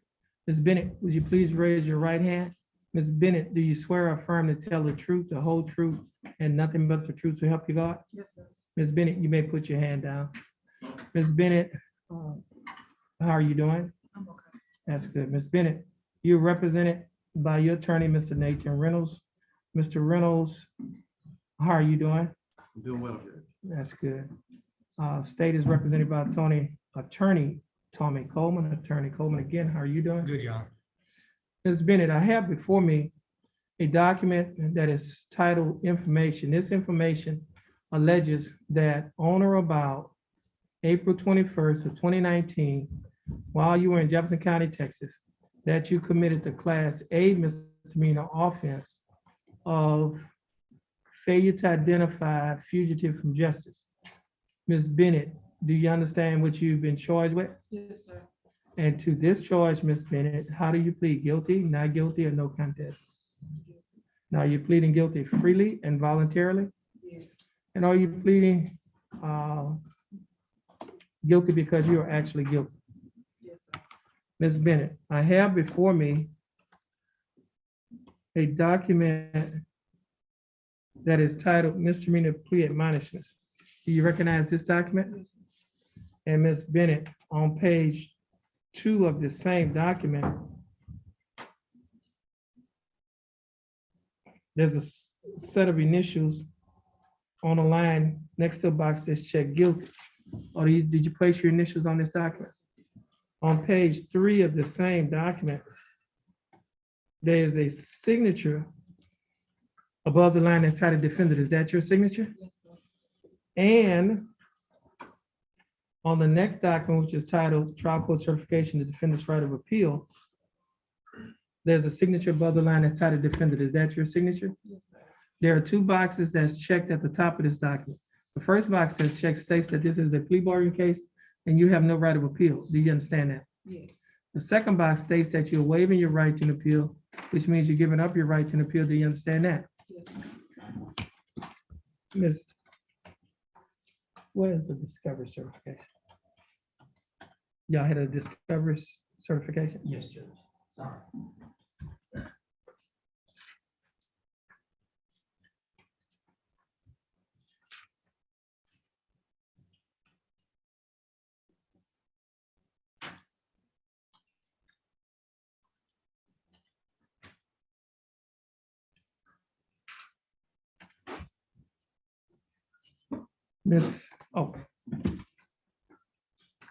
Miss Bennett, Yes, sir. I have before me a document that is titled Discovery Certification.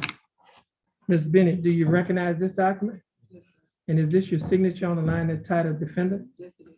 Ms. Bennett, before you signed and initialed these documents, did your attorney go over these documents with you? He did. And did you read and understand everything in these documents? Yes, sir. And is everything in these documents true and correct to the best of your knowledge? Yes. Ms. Bennett, are you a citizen of the United States? I am.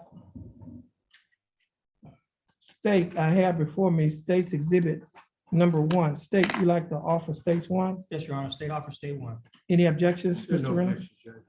No objection. State's Exhibit number 1 will be admitted. Mr. Reynolds, you've advised and counsel Ms. Bennett. Is there any evidence that she's currently mentally incompetent to stand trial? None to my knowledge. Ms. Bennett, your attorney, Mr. Reynolds, has advised and counseled you. Are you satisfied with his representation?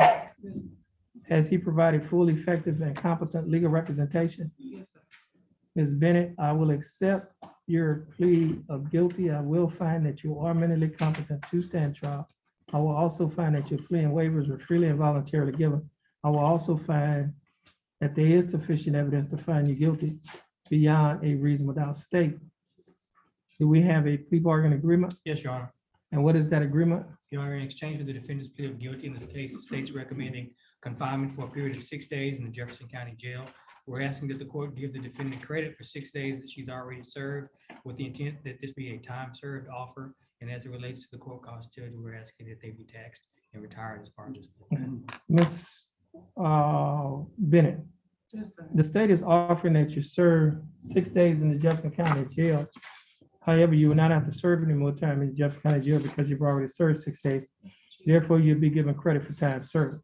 The court cost in this case is $337, but you will not have to pay the court cost because the time that you spent in jail has already paid it off. Therefore, the court cost will be taxed and retired. Ms. Bennett, do you understand the state's offer? And do you think that the state's offer in your case is fair and just? And do you accept the state's offer? Yes. Okay, Ms. Bennett, I'll follow the plea bargain agreement that you have entered into with the state. Ms. Bennett, you're gonna stand on the X next to your attorney. You're gonna follow the directions of our court clerk. Once you finish following her directions, you'll be free to go and you have a blessed day. And Mr. Reynolds, I think this is your case. I have a Woodrow Ratcliffe out there, Judge, on the announcement. Okay.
Okay, we're back on the record in cause number 326318, case is filed in state of Texas versus Woodrow Wilson Radcliffe III.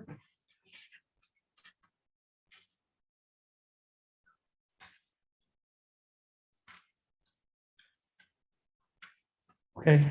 For the record, your name is Woodrow Wilson Radcliffe III. Yes, sir. How you doing, Mr. Radcliffe? All right, sir. How you doing? I'm doing fine. Mr. Radcliffe, you're here represented by your attorney, Mr. Nathan Reynolds. Mr. Reynolds, what is your announcement in Mr. Radcliffe's case? We received the discovery, Judge, and Mr. Ratcliffe is asking for trial. Okay, give us a trial date. June 20th. Okay, this case is gonna be reset June 20th for trial. Mr. Radcliffe, your attorney is gonna sign for your reset. Once you get your reset from your attorney, you'll be free to go. You have a blessed day, and Mr. Reynolds, you'll be free to go as well, and you have a blessed day. Thank you. Thank you. You're welcome. Y'all can stand over there on the 4X. You're welcome. Leandro Castaneda Salceda.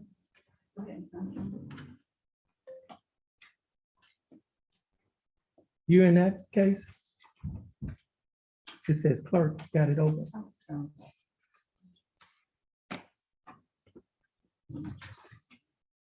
Let's see. You're on announcement. Let's see what goes.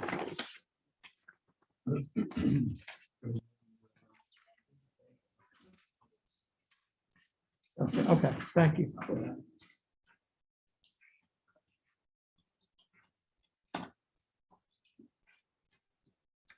Okay, this is cause number 324096.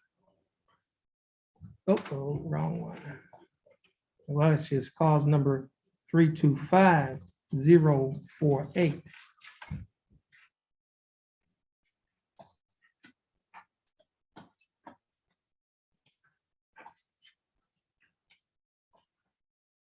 And the case is styled, the state of Texas versus Leandro Castaneda Salceda. And Mr. Salceda speaks Spanish. However, we have our interpreter, Miss Jennifer Araji, who is present in court. Ms. Araji, would you please raise your right hand? Ms. Araji, do you swear or affirm to interpret Spanish to English and English to Spanish to help you God? You may put your hand down. Ms. Araji, ask Mr. Salceda if his full name is Leandro Castaneda Salceda. Yes. How are you doing, Mr. Salceda? Yeah. Mr. Salceda, you're here represented by your attorney, Walter Windler. Mr. Windler, how are you doing? Fine, Judge, thank you. And the state is represented by Attorney Blake Ham. Again, Mr. Ham, how are you doing? Doing well, thank you, Your Honor. Mr. Mr. Salceda, would you please raise your right hand? Okay. Do you swear or affirm to tell the truth, the whole truth, and nothing but the truth so help you God?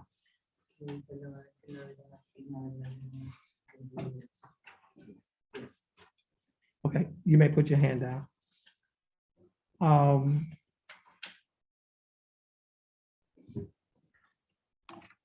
Mr.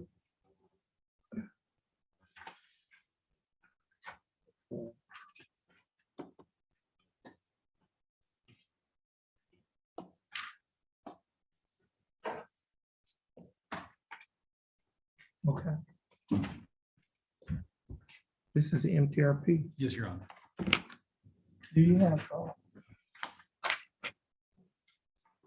motion?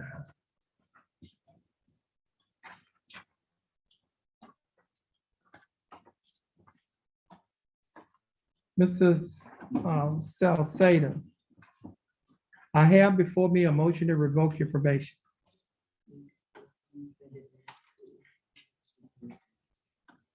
This motion was filed on September 1st of 2021, excuse me, September 9th of 2021.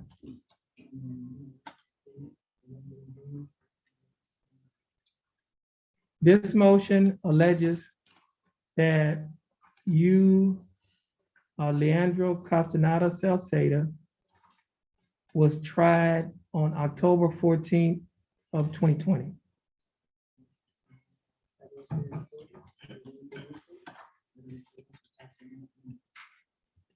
For the offense of driving while intoxicated second.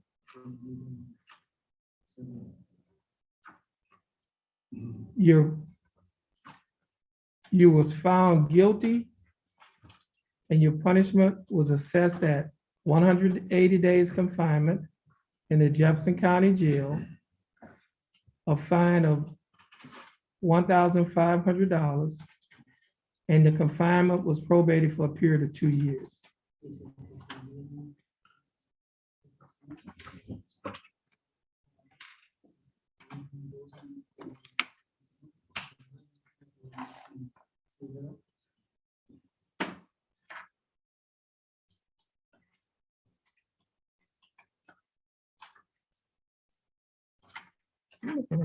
Oh, that's right. That was, must have came in before and it was reset.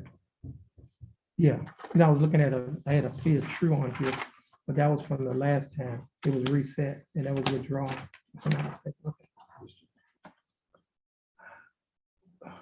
Mr. Salceda, well, state. Yes, Your Honor. There are 3 allegations.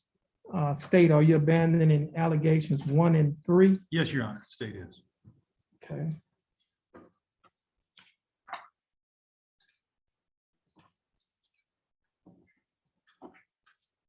Okay. Mr. Salceda, you have, the state has filed this motion with alleging that you had 3 violations.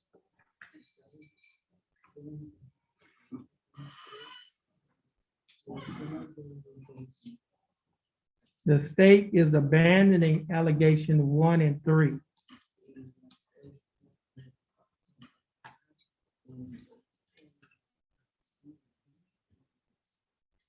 And that means that they will only be proceeding on allegation number 2.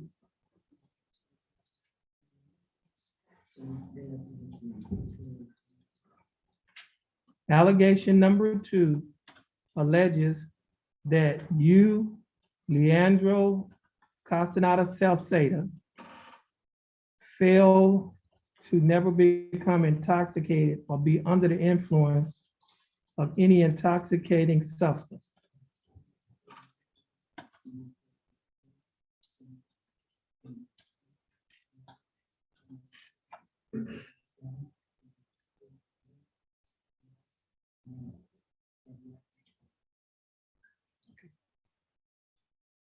On or about August 7th of 2021 in Jefferson County, Texas,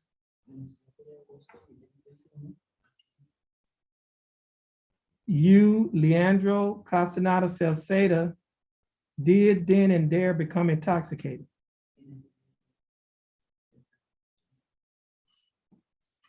And under the influence of an intoxicating substance in violation of condition 13 of your probation order.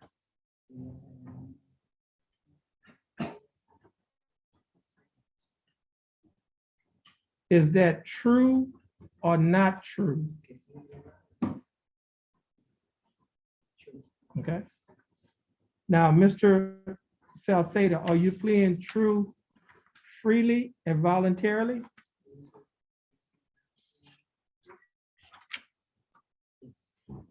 And are you pleading true because it is true?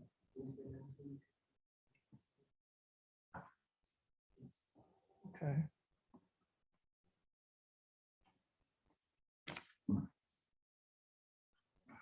Mr. Salceda, I have before me a document that is titled Misdemeanor Plea Admonishments. Do you recognize this document? Are these your initials at the bottom of this document, below the paragraph that is titled Citizenship? Now, this paragraph reads, if you are not a U.S. citizen, a plea of guilty or nolo contendere may result in your deportation, exclusion from admission to the country, or denial of naturalization under federal law.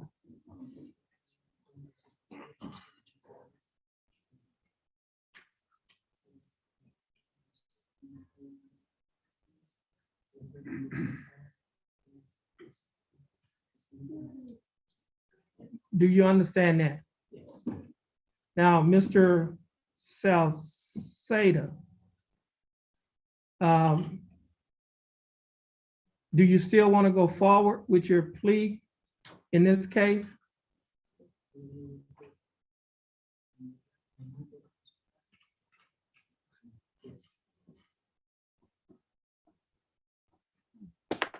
Now, Mr. Windler,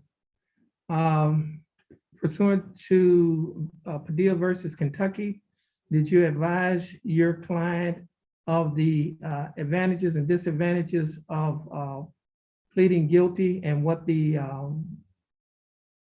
implications of his, well, Yes, Judge. the implication that he may be deported and there are maybe some collateral consequences that can follow from a conviction? Yes, Judge. We've talked at length about it. Okay. Now, Mr. Salceda, on page 2 of this document, there are a set of initials on a line next to a box that's checked MTRP, which means motion to revoke probation, true to allegation number 2. Are these your initials?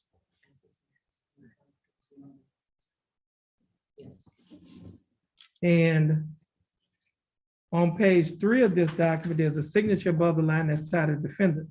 Is that your signature?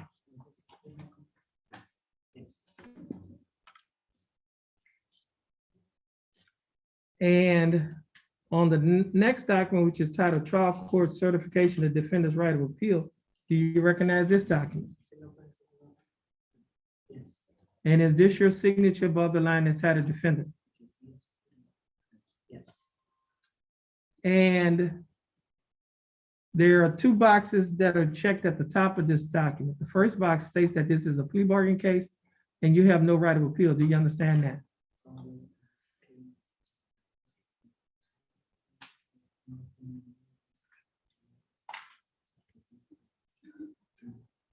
The second box that's checked states that you're waiving your right to an appeal, which means you're giving up your right to an appeal. Do you understand that?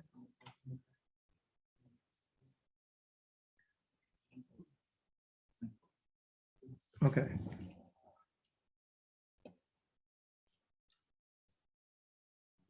State I have before me, Mr. Salcedo, before you signed and initialed these documents, did your attorney or someone with your attorney go over these documents with you in Spanish?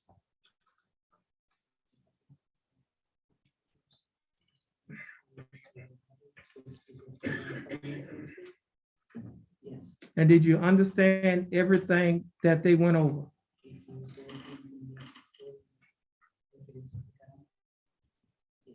And is everything in these documents true and correct to the best of your knowledge? Yes. State, I have before me, State's Exhibit 1. State, you like to offer State's 1? Yes, Your Honor. No objection. No objection. State's Exhibit number 1 will be admitted. Mr. Salcedo, are you a citizen of the United States? Okay, we got to get him to sign the, what country are you from? Mexico. Mexico? That's what I thought too. He signed them last time. Oh, could we look up in his, look in his file? There should be a document, I think it says English.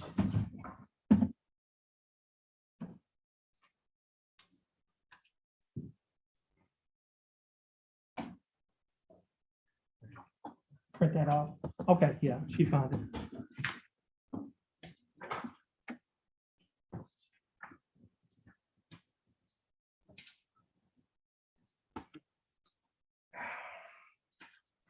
Okay, thank you.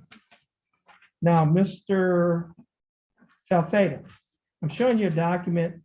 It has, the title is English for all foreign nationals except those mandatory notification. And do you recognize this document? Could you show that to him?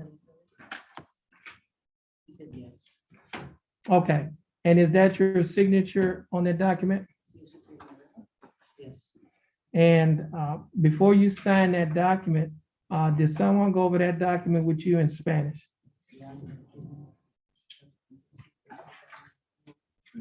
Yes. And in fact, I think you may have went over with her. Yeah, I remember from the last time. And is everything in that document true and correct? Well, first, did you understand everything that they went over?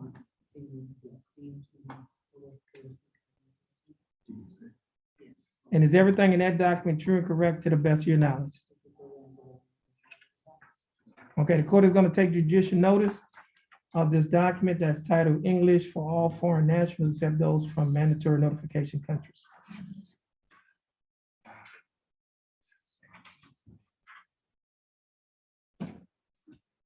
Mr. Windler, you've advised and counseled. Did we get State's Exhibit 1? Yes, Your Honor. Okay. Mr. Windler, you've advised and counseled Mr. Salcedo. Is there any evidence that he's currently mentally incompetent to stand trial? No evidence. Okay. Mr. Salcedo, your attorney, Mr. Windler, has advised and counseled you. Are you satisfied with his representation?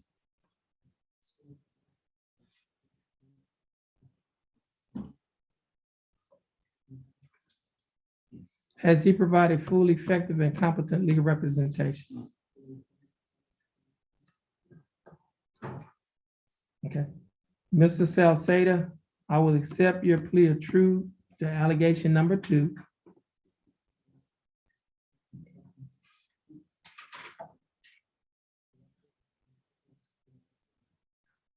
I will find that you are mentally competent to stand trial. The court will find that your pleas and waivers were freely and voluntarily given.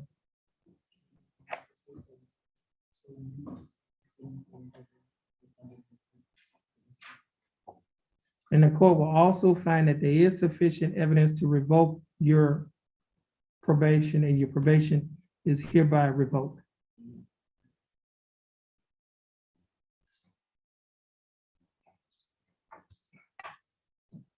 State, do we have a plea bargain agreement? We do, Your Honor. What is that agreement? Your Honor, the agreement's for 45 days in the Jefferson County Jail to begin not later than today at 6 p.m. Okay, he's already in custody. He's still in custody. As long as he gets there before 6 p.m. Let's see. Mr. Salt, let me see if he has a magistrate warning or a affidavit. Mr. Salcedo, the state is offering that you serve 45 days in the Jefferson County Jail.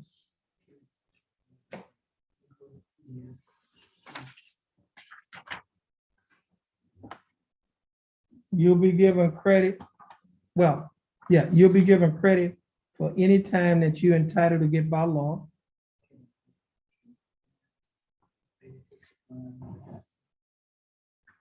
The court cost in this case is $67. Will you be able to pay the $67?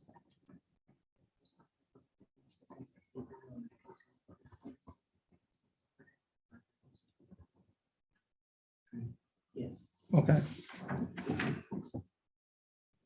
Mr. Salcedo, do you understand the state's offer?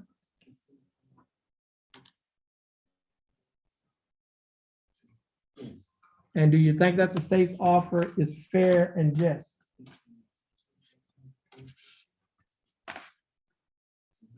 Yes. And do you accept the state's offer?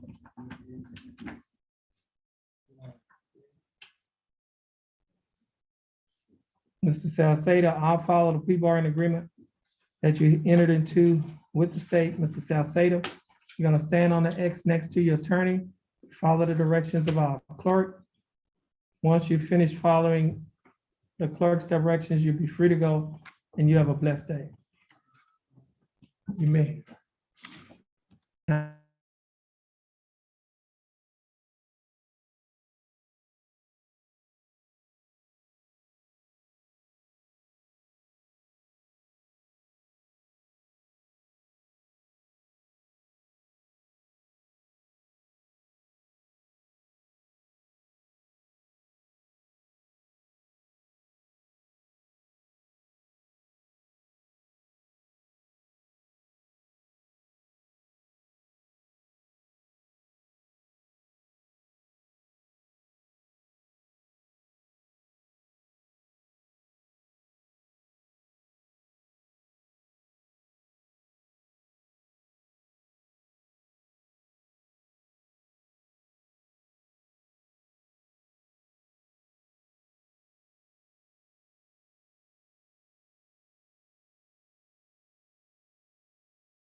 Hold on a minute. Court is in session and cause number 324403, case to style the state of Texas versus Ruben Gutierrez. We have present Mr. Gutierrez. Is that your full name? Yes, sir. Ruben Gutierrez? Okay. How you doing, Mr. Gutierrez? Good, how are you? I'm doing fine. Thank you for asking. Mr. Gutierrez, your attorney is Mr. Jansen Bailey. Mr. Bailey, how are you doing? Doing well, Your Honor. Mr. Bailey, what is your announcement in Mr. Gutierrez's case? Your Honor, we're asking for a continuance in this matter for two reasons. First reason is I have jury duty tomorrow morning, and I'd like to actually be able to participate in our system. And the second is I need to explain a few things to Mr. Gutierrez. Okay. The state's not opposed to Okay. continuance in this case, Judge. In fact, Mr. Bailey and I visited last week about this case and discussed his motion. Okay. Put it back on the trial document. You can keep it on trial document? Yes. Okay. June 20th. Okay, it was gonna be June 20th of 2022. Well, yeah, I'm gonna be out of the country. Okay. Can we do in July? yeah, Sorry. okay, Thank you. okay.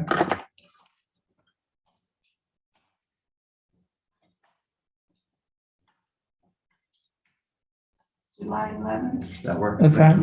you. Okay, July 11th of 2022. Mr. Gutierrez, your attorney is gonna sign for your reset. Once you get your reset from your attorney, you'll be free to go. And you have a blessed day. Thank you, Judge. Okay, yeah, once you sign for his reset. And we're gonna bring you next, the next one was a dismissal. Benjamin Steele, I'm gonna go ahead on it. I'm signing that one right now. Thank you, Judge. You can sign it again.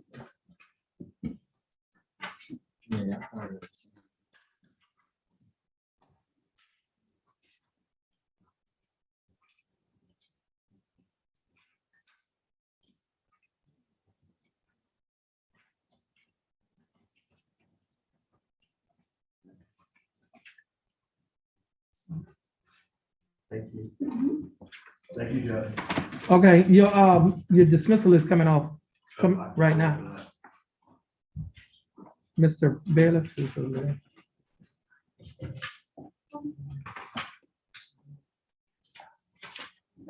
Thank you.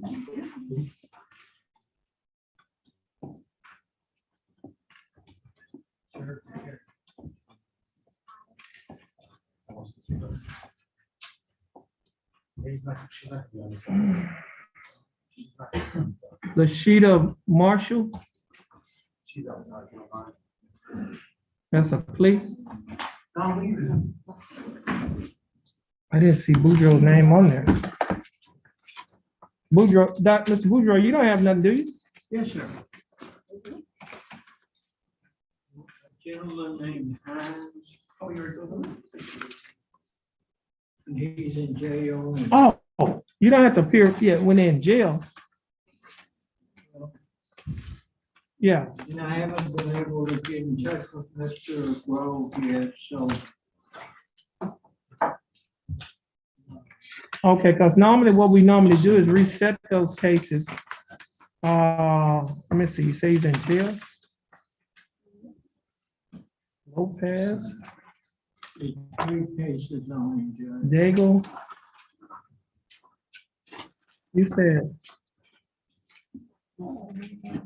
Do you see? I don't see his name on the document. Who is it?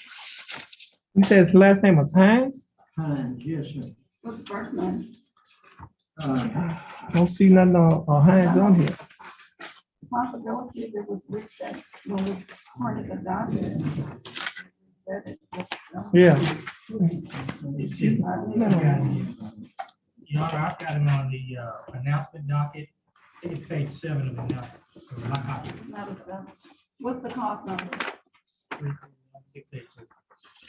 331. 682. It's reset to May 2nd with the felony. It was already reset. It's already reset to May 2nd with the felony. Okay. May 2nd? Yes, sir. I can print you a reset. Withdraw. We can have it. Let's see. This is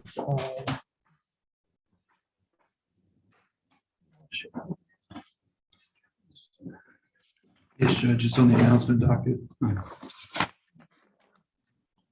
Case number 330628.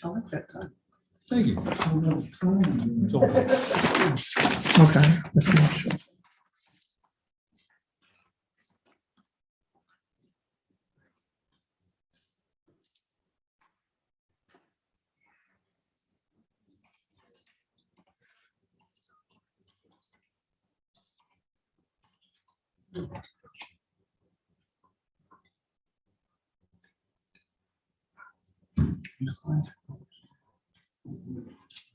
One is pro se.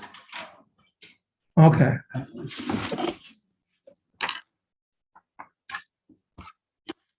Okay. Court is in session in cause number 330628. Case of style of State of Texas versus the Sheeta Lucille Marshall. Ms. Marshall, is that your full name? Yes, sir. Ms. Marshall, would you please raise your right hand? Ms. Marshall, do you swear or affirm to tell the truth, the whole truth, and nothing but the truth to help you God? Ms. Marshall, you may put your hand down. How you doing, Ms. Marshall? All right, how you doing? I'm doing fine. Thanks for asking. Ms. Marshall, you're here represented by your attorney, Mr. Charles McIntosh. Mr. McIntosh, how are you doing? Doing well, Judge. Thank you. That's good. Ms. Marshall, I have before me a document that has been filed by the Jefferson County District Attorney's Office. This document is titled Information. This information alleges that on or about July 7th of 2021, while you were in Jefferson County, Texas, that you committed the Class A misdemeanor offense of assault, family violence. Ms. Marshall, do you understand what you have been charged with? Yes, sir. And to this charge, Ms. Marshall, how do you plead? Guilty, not guilty, or no contest? Guilty. Now, are you pleading guilty freely and voluntarily? Yes, sir.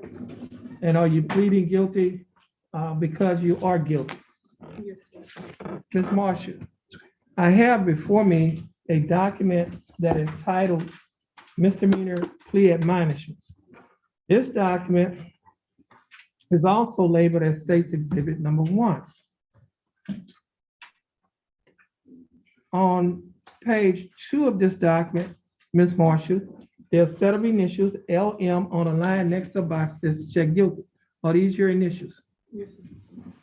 On the next document, on the same document, but the next page, there's a signature above the line that's titled Defendant. Is this your signature? Yes, sir. On the next document that is titled Trial Court Certification, a defendant's right of appeal, do you recognize this document? Yes, sir. Are these your initial, excuse me, is this your signature on the line that's titled Defendant? Yes, sir. There are 2 boxes that's checked at the top of this document. The first box that's checked states that this is a plea bargain case and you have no right of appeal. Do you understand that? Mhm. The second box states that you're waiving your right to an appeal, which means you're giving up your right to an appeal. Do you understand that? Yes, sir. I also have another document before me, Ms. Marshall, that is titled Discovery Certification. Ms. Marshall, do you recognize this document? Yes, sir. And is this your signature above the line that's titled Defendant? Yes, sir. Ms. Marshall, before you sign and initial all of these documents that I've just mentioned to you, did your attorney, Mr. McIntosh, go over these documents with you? Yes, sir. And did you read and understand everything in these documents? Yes, sir. And is everything in these documents true and correct to the best of your knowledge? Yes. Ms. Marshall, are you a citizen of the United States? Yes. State, I have before me State's Exhibit Number 1. State, you like to offer States 1? Yes, Your Honor. No objection. Okay, no objections. State's Exhibit Number 1 will be admitted. Ms. Marshall, your attorney, Mr. McIntosh, has advised and counseled you. Are you satisfied with his representation? Yes, sir. Has he provided full, effective, and competent legal representation? Yes, sir. Ms. Marshall, I will accept your plea of guilty, I will find that you are mentally competent to stand trial. I will also find that your plea and waivers were freely and voluntarily given. And I will also find that there is sufficient evidence to find you guilty beyond a reasonable doubt. State, do we have a plea bargain agreement? We do, Judge. What is that agreement? Your Honor, the agreement is for 1 year of deferred probation, $350 fine, 40 hours of community service, attendance and completion of required anger management classes. And during the 1 year deferred probation, the defendant is to have no contact with Marlon McKenzie.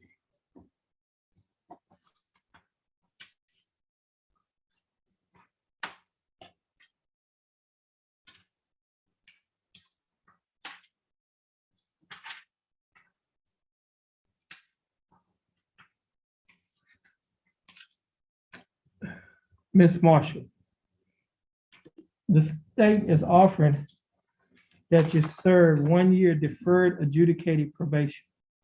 During the 1 year probationary period, you will be required to pay a fine of $350 plus court costs. The fine and court costs comes to a total of $702. You will also be required to pay a probation fee of $60 each month, a urinalysis fee of $15 each month. You will also be required to reimburse Jefferson County court-appointed attorney's fees of $250. Give me a your total monthly installments, that is the total amount that you will be required to pay while you're on probation each month, is $165 per month. Ms. Marshall, will you be able to pay the $165 each month? Yes, sir. You will also be required to perform 40 hours of community service. You will pay a fine of $100 to a family violence center in Jefferson County. You will, we're gonna say to Jefferson, I'm gonna repeat that. Pay a fine of $100 to a family violence center in Jefferson County, Texas. Okay. And you will attend and complete an anger management class as a condition of probation, and you cannot have any contact with Marlon McKenzie, and you will also be required to adhere to the other standard terms and condition of this probation.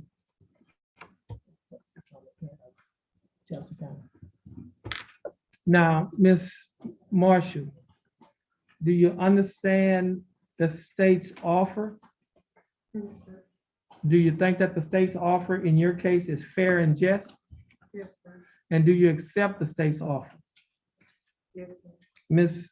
Marshall, I will follow the plea bargain agreement that you have entered into with the state. Ms. Marshall, if you successfully complete this probationary period, this case will be dismissed. It may, and it will result in a dismissal on your record, and you may qualify for a non-disclosure. You can talk to your attorney, Mr. McIntosh, about the non-disclosure because he's quite competent in those matters. Now, Ms. Marshall, your attorney have handed out to you a document that is titled Model Written Admonition on Ineligibility to Possess Firearm or Ammunition.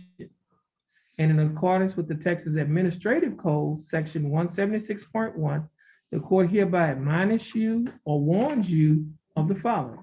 Number one, you are by entry of order or judgment ineligible under Texas law to possess a firearm or ammunition.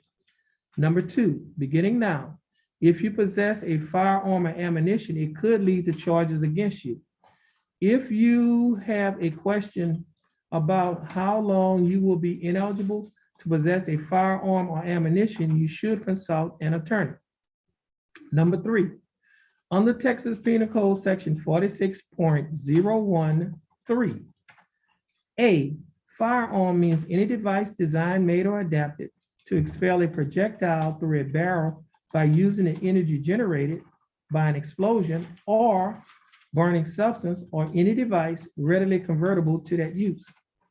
B, firearm does not include a firearm that may have as an integral part a folding knife blade or other characteristics of weapons made illegal by Penal Code Chapter 46, and that is one, an antique or curio firearm manufactured before 1899, or two, a replica of an antique or curio firearm manufactured before 1899, but only if the replica does not use rimfire or centerfire ammunition.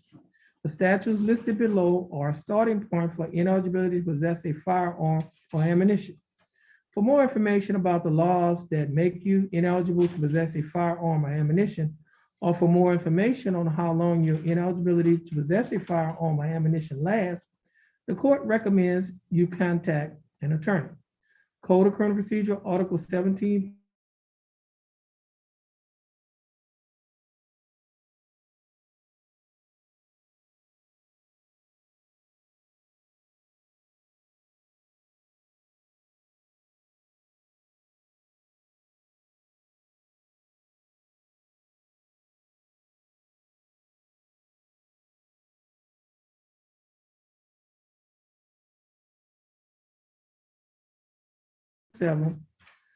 violation of certain court orders or conditions of bond in a family violence, child abuse or neglect, sexual assault or abuse, indecent assault, stalking, or trafficking case.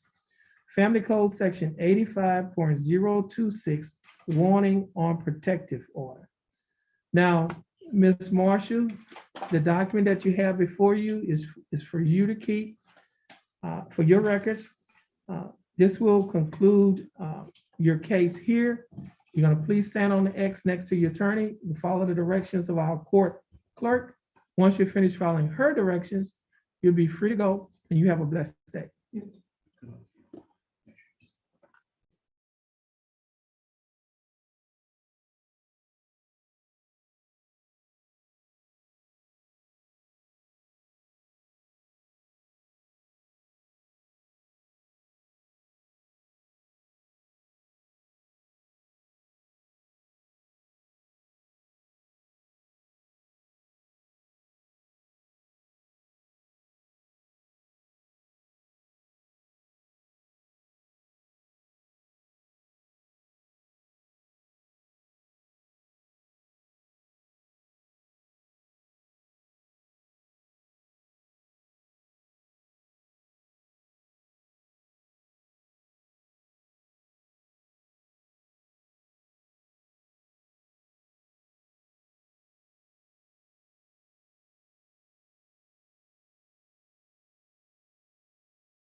You ready?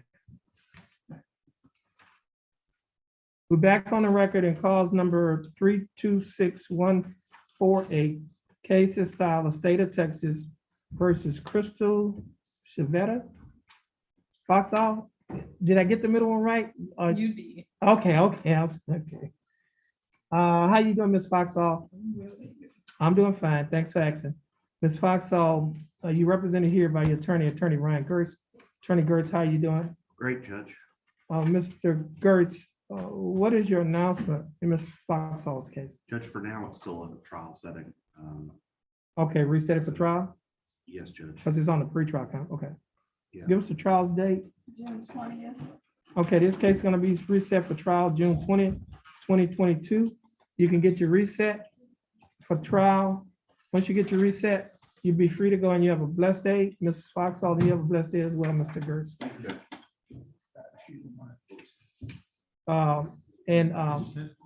Yes. All the roll call cases was reset because of, okay.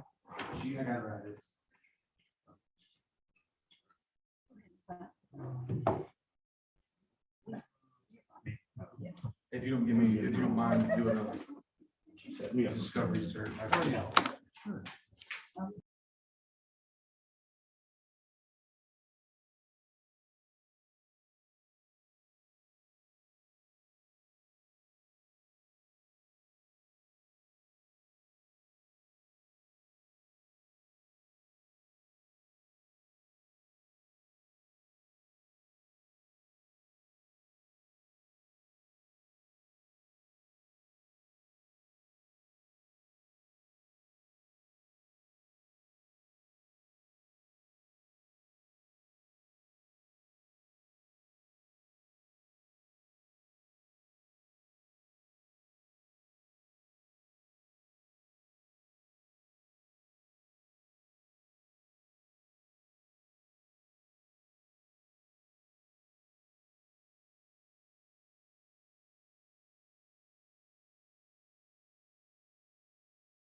film right there. He's gonna go on the record. Oh, he's on the Zoom and the telephone. Well, I think he's on Zoom now, and he's on the, yeah. Okay.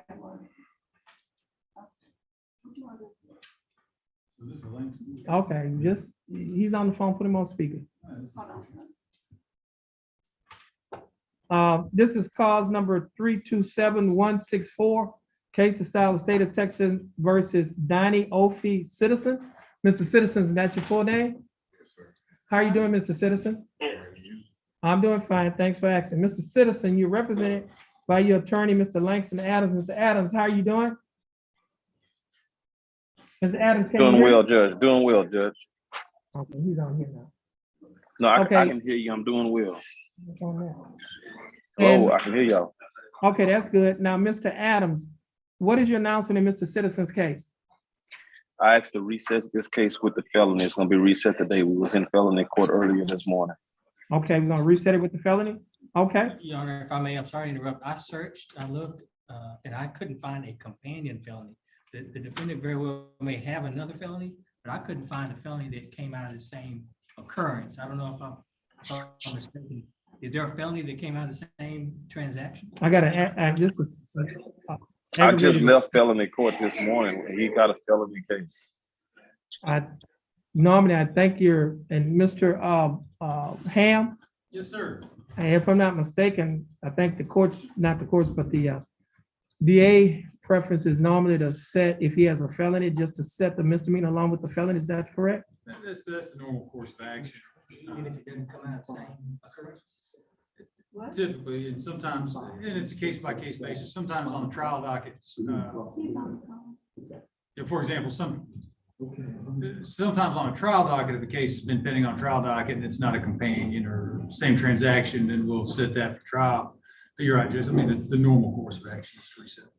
Judge, in looking at this file, I think this would be one of those exceptions based on some of the information that I saw in this file, that there is a necessity for this case, the misdemeanor case, to proceed and to be placed on the trial docket.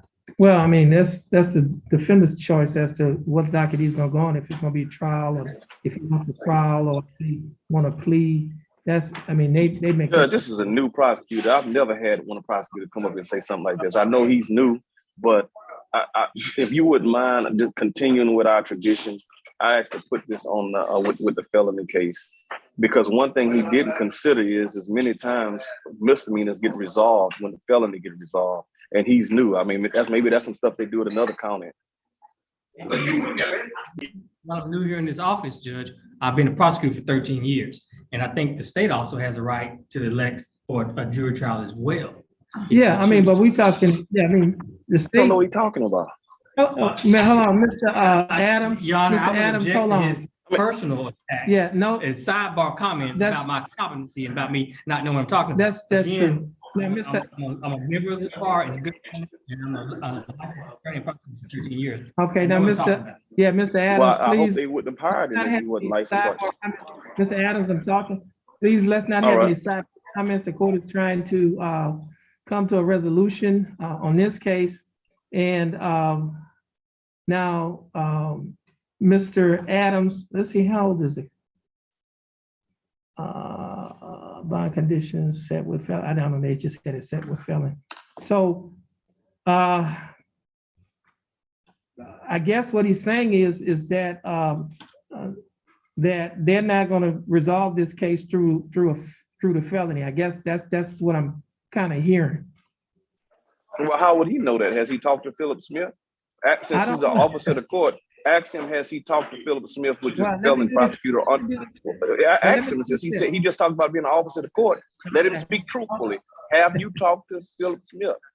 Mr. I bet the Adams. answer to that question is no. So he just, like I say, he's just talking. All right, Mr. Adams. Mr. Adams, this is what we're gonna do. Now, this case is still announcement. You haven't announced that you know, was either trial or you wanted to have some pre-trial motions, anything of that nature. And so do you want to keep it on that? You want to keep it on the announcement docket? Yes, sir. Just keep it on the announcement docket. Now, as it relates to being with, you got with your felony case or your misdemeanor case, I think one of the reasons why we was keeping it is somewhat convenient because the gentleman would have to get off from work. You work? Yes, sir. And so we kind of, instead of him getting off for court 1 week and coming back the next week, we was kind of doing it for that as well. So I'm gonna give him a date different from the felony court date, but what I'm gonna do, I'm gonna reset him for about 60 days on the announcement docket. Okay? But like I say, Judge, if we do that, then he got to come up here twice for the felony Yeah, and the misdemeanor. but I mean, I don't know, when is this felony case set? They hadn't given me a court. It should be in the system, but they hadn't given me a reset yet. It says for May 23rd. So that's fine. Same date. If May 23rd will work for me.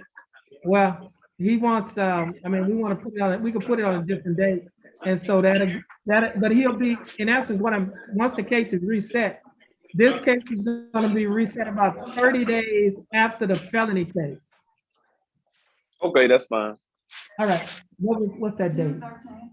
June, April, May, June. Give us a little time. Back it up, lift back. Yeah, let's do the 30 after the June, like the latter part of June. Mr. When is that? Isn't there a seminar sometime in June? I'm gonna just do July. Okay. It'll be July 11th. Okay, this case is gonna be reset July 11th. Mr. Citizen, you're gonna get your reset in court. And Mr. Adams, you get your reset that sent to you. Mr. Citizen, once you stand over there and get your reset, you'll be free to go and you have a blessed day. Now, Mr. Adams, you have another case, a lady by the name of Vidalia. Yeah, Vidalia. Yes, on her case, yes, she's gonna get pretrial diversion, Judge. If she's not, it's a mix-up communication. I think that's my fault. I put me on that. If you look at the file on Savannah Vidalia, she was approved for pretrial diversion. Her and a guy by the name. Yeah, I see pretrial diversion. Savannah. Yeah. Savannah Vidalia is pretrial diversion. I got a contract signing date for her already. So what I think when I had communicated that. I mean, she didn't make an appearance. She needs to make an appearance. She could do it by Zoom and telephone. Okay, I can try to get to her, but I think that's my fault because she got pretrial diversion. So I told her to show up for the pretrial diversion contract signing. All and she must have mistaken that not to be coming today. All right, she needs to make an appearance, okay? All right, I'll see if I can get a call today. All right, get in today. all right. Thank you, Judge. Later. All right. All right. Bless you. You too.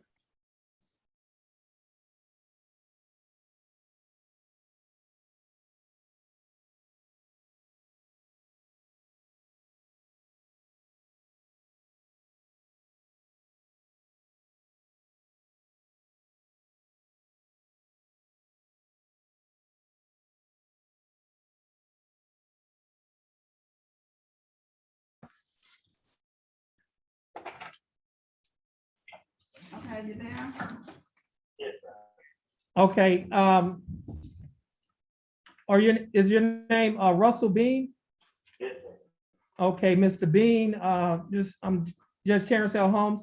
We're in court in cause numbers 321225 and cause number 327795. Both cases are styled of State of Texas versus Russell Bean. Mr. Bean is appearing via telephone. Mr. Bean, how are you doing? I'm all right. Just got some sinus issues today. I'm just going to the doctor. Okay, Mr. Bean, cause number 321225, you're represented by attorney Dustin Galmore. Currently, Dustin Galmore is in federal court. And so he's in a trial, he's in a case in federal court, so he will not be here today. That case is going to be reset. And I see on your second case, cause number 327795, that you're not represented by Mr. Galmore in that case. It just says no attorney. So that case is going to be reset. Both of these cases are going to be reset on the same day. And on the second case, you need to appear with an attorney on that case as well, unless you are waiving your right to to have an attorney and you're representing yourself. But in the meantime, if you cannot afford to hire an attorney, you can see if you can qualify for a court-appointed attorney. But in any event, your case is reset. Give us a reset date. Yes, a felony, we just put it on the trial docket. Yeah, this first one is on the trial docket. It's gonna be on June 20th. Well, actually, I guess it may have, I see 4/18. Okay, Yeah, he had a felony that was, I see that. but When is the felony date? the felony date is May 23rd. Okay, we'll just do it with that. Okay. Put it back on the trial docket. Yeah, is that a trial date? What's our trial date? Isn't it like the 16th or something? What? The trial date. I thought we could do it. I'm just saying, I know you had put some cases Well, on. it was, I could go, well, no, the 23rd is cool. Okay, go to what's the next one?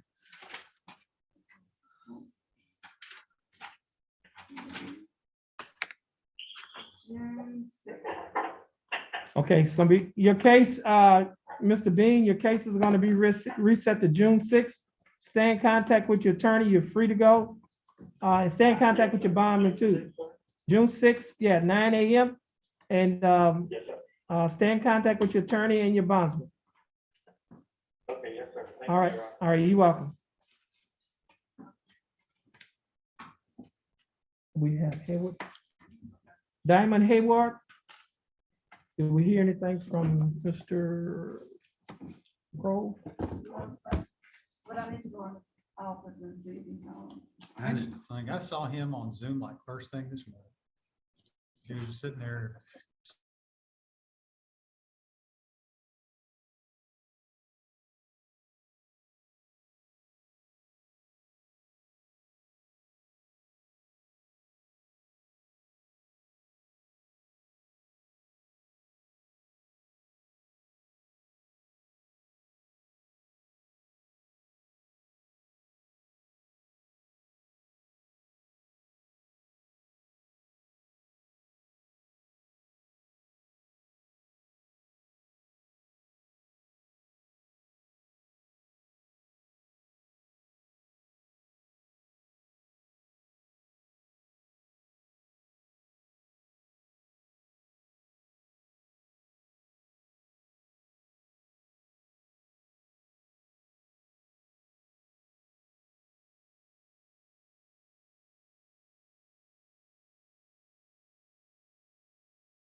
Okay, we're back on the record in cause number 327-065.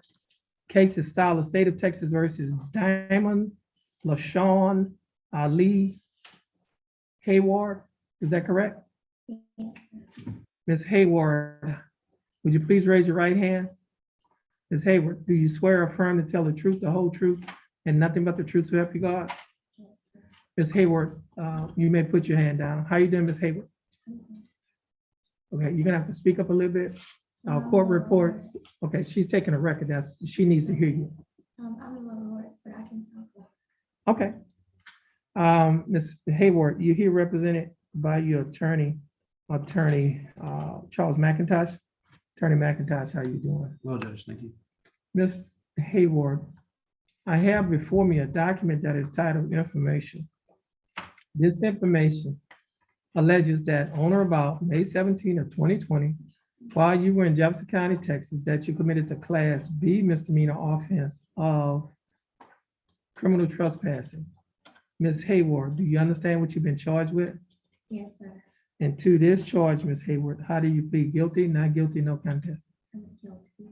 Now, are you pleading guilty freely and voluntarily? Yes. And are you pleading guilty because you are guilty? Yes.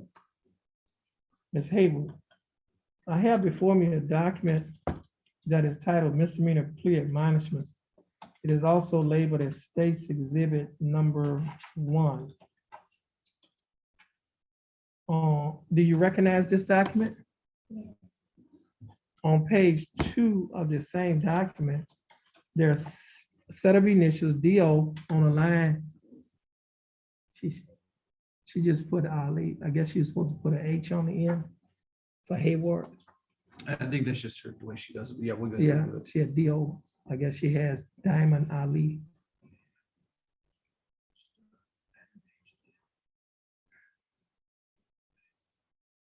And then she signed the. That's what I'm checking, Judge. Okay. Hit the blue button. I think that's fine. I think that's what. All right, thank It's you. on page 5 right now, but I believe the other two. are Okay. fine, Judge. Ms. Hayward, on page 2 of this document, misdemeanor plea, minus mistakes exhibit number 1, there's a set of initials on the line that's titled guilty. Did you place your initials on this document? Yes, sir. On page 3 of this same document, Ms. Hayward, there is a signature above the line that is titled defendant. Is that your signature? Yes, sir. And on the next document that is titled Trial Court Certification of Defendant's Right of Appeal, there's a signature above the line that's titled defendant. Is that your signature? Yes, sir. At the top of this document, there are 2 boxes that are checked. The first box that's checked states that this is a plea bargaining case and you have no right of appeal. Do you understand that? Yes. The second box that's checked states that you're waiving your right to an appeal, which means you're giving up your right to an appeal. Do you understand that? Yes. Ms. Hayward, I also have before me a document that is titled Discovery Certification. Ms. Hayward, you recognize this document? Yes. Is this your signature on the line that's titled Defendant? Yes. And Ms. Hayward, before you signed and initialed these documents, did your attorney go over these documents with you? Yes, sir. And did you read and understand everything in these documents? Yes. And is everything in these documents true and correct to the best of your knowledge? Yes, sir. Ms. Hayward, are you a citizen of the United States? Yes. State. I have before me State's Exhibit number 1. State, you like to offer States 1? Yes, Your Honor. No objections. No objection. State's Exhibit number 1 will be admitted. Mr. McIntosh, you advised and counseled Ms. Hayward. Is there any evidence that she is currently mentally incompetent to stand trial? No, Your Honor. Ms. Hayward, your attorney, Mr. McIntosh, has advised and counseled you. Are you satisfied with his representation? Yes. Has he provided full, effective, and competent legal representation? Yes. Ms. Hayward, I will accept your plea of guilty. I will find that you are mentally competent to stand trial. I will also find that your plea and waivers were freely and voluntarily given. I will also find that there is sufficient evidence to find you guilty beyond a reasonable doubt. State, do we have a plea bargain agreement? We do, Your Honor. And what is that agreement? Your Honor, the agreement in this case is for 6 months deferred adjudicated probation. 6 months deferred, okay. Yes, Your Honor. 6 months deferred, 20, no fine, but 24 hours of community service. And during the 6 months of probation, the defendant is to remain at least 100 feet away from the address of 3500 Turtle Creek Drive, Port Arthur, Texas, 77642.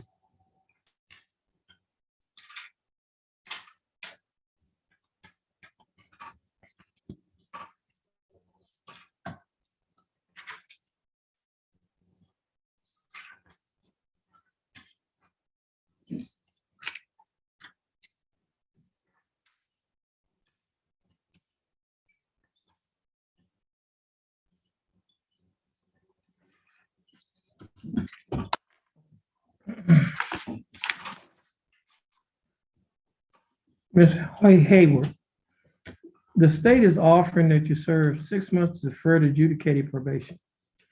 During the 6 months probationary period, you will not be required to pay a fine. However, you will be required to pay court costs of $350. Now, you will be given 2 days credit toward the court costs, which means that the court costs that you will be required to pay will be $152 instead of $352. Okay, because you're gonna take $200 off for the credit that you spent in jail. Do you understand that? Yes, sir. Now, you also be required to pay a probation fee of $60 each month, a urinalysis fee of $15 each month, and you will reimburse Jefferson County, the court-appointed attorney's fees of $250. Now, your total monthly installments is $195. Now, $195 per month. But let me tell you this, they have not taken into consideration the $200 of credit that you're gonna be given toward the court costs. Do you understand that? Yes, sir. Now, will you be able to pay the monthly installments? That is the total, the amount of $195 each month while you're on probation? Yes, sir. You will? And you also, No, hang on. Sorry, Judge, if I may. give me a affidavit.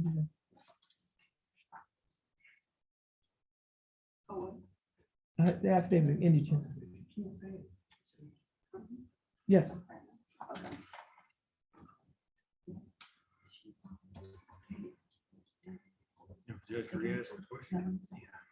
Okay. Now, Miss Hayward. I asked you, now, total monthly installments, that is the total amount that you'll be required to pay each month is $195. Will you be able to pay the $195 each month? No. Okay, now, Ms. Hayward, I have a copy of a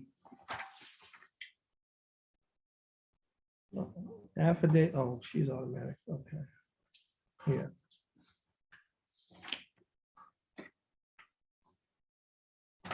Have her to look at this too.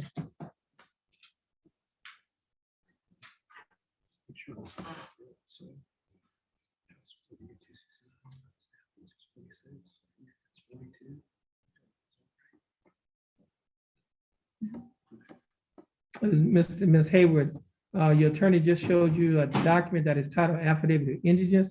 Is to see if her signature is on the second page, you might. Where it says Defendant signature. Is that your signature? Oh, actually, no. And flip it over. Sometimes they print it on the back. Let's see. Let me see. I don't see a signature line, Judge. I just see. Let me see.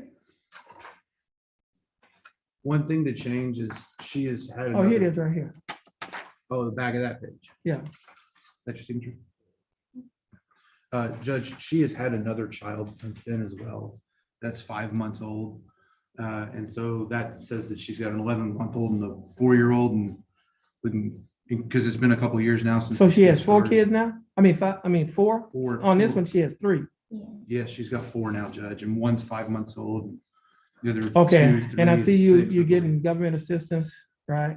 Yes, sir. Yes, okay. Now, is everything, for the most part, still true and correct, with the exception of you having another child? Is the amount of money, your expenses are still the same? Yes. And the amount of money that you receive is still the same? Yes. Okay. So the court is going to find that you're indigent. And based upon the finding of the indigence, that simply means that the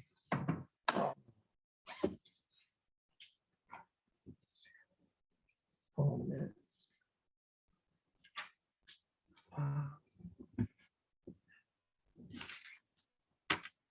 What's that? 352. That's not going to be 352 anymore because you're going to get $200 credit toward the 352. So that's 152. Okay. That's left in court costs, right? Yes, sounds right, Judge. Right, 152 divided by.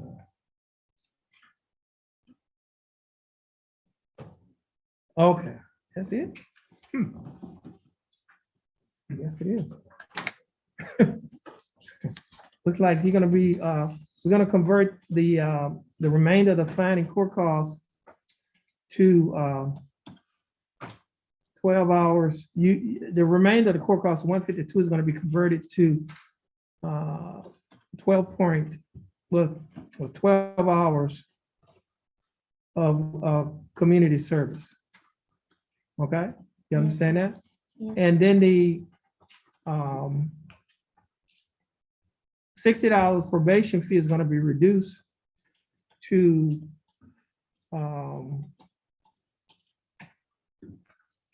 $25 probation fee.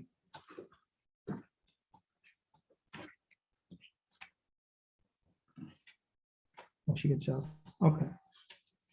Now, they're going to make the adjustments on this judgment. And once they make the adjustments on the judgment, your monthly installments is gonna change drastically, it's gonna be reduced, okay? Yes, sir. But I think the probation office is the ones that makes those changes, okay? So, just let me repeat. 6 months deferred adjudicated probation. During the 6-month probationary period, you will not be required to pay a fine. You will be required to pay, now the court cost is $352. However, you're gonna get $200 credit toward that for the time that you spent in jail, which means that the court cost is gonna be $152. The $152 is gonna be converted to 12 hours of community service. And the probation fee in this case of $60 is gonna be reduced to, $60 per month is gonna be reduced to $25 per month, which is the statutory minimum. And you'll be required to pay a $15 year analysis fee, reimburse the county the $250, and all of that's gonna be divided up, and you'll be paying it in monthly installments. And the probation office will figure out the monthly installments that you'll be required to pay. Now, the 12 hours of community service will be in addition to the regular 24 hours of community service in this case. So you'll be doing a total of 36 hours of community service. Do you understand that? Yes, sir. And as I stated earlier, you get jail credit of 2 days at a rate of $100 per day towards your cost. The fine is waived. You're gonna remain 100 feet from 3500 Turtle Creek Drive, Port Arthur, Texas, 777-642. And I guess that's an apartment complex. That's what it sounds like. And do you understand that? Yes, sir. And you'll also be required to adhere to the other standard terms and conditions of probation. Now, Ms. Hayward, do you understand the state's offer and the court's adjustments? Yes. And do you accept it? Yes. Okay, and just for the record, the court is reducing or converting the court cost of $152 to 12 hours of community service pursuant to Article 42.15 Texas Code of Criminal Procedure, because the defendant is being found indigent.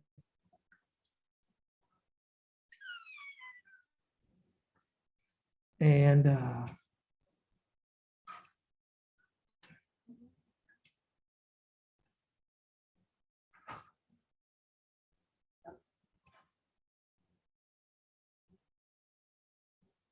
all right. Now, Ms. Hayward, do you understand the state's offer? Yes. You think the state's offer is fair and just? Yes. Do you accept the state's offer? Yes.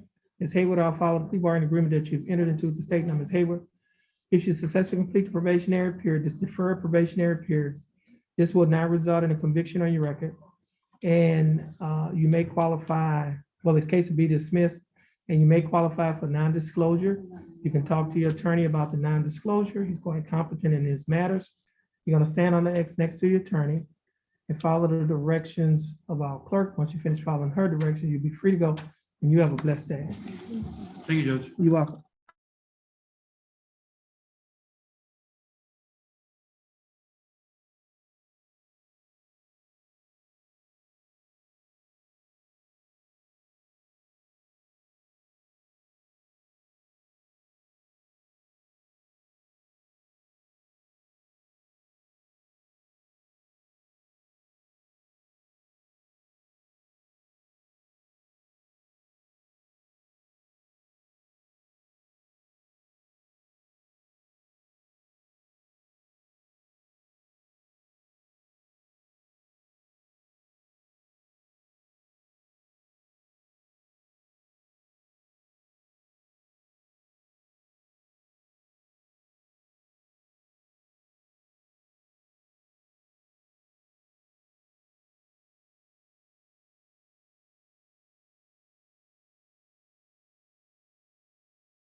Okay, court is back in session for our bond forfeitures. First case on announcement docket is cause number 327550.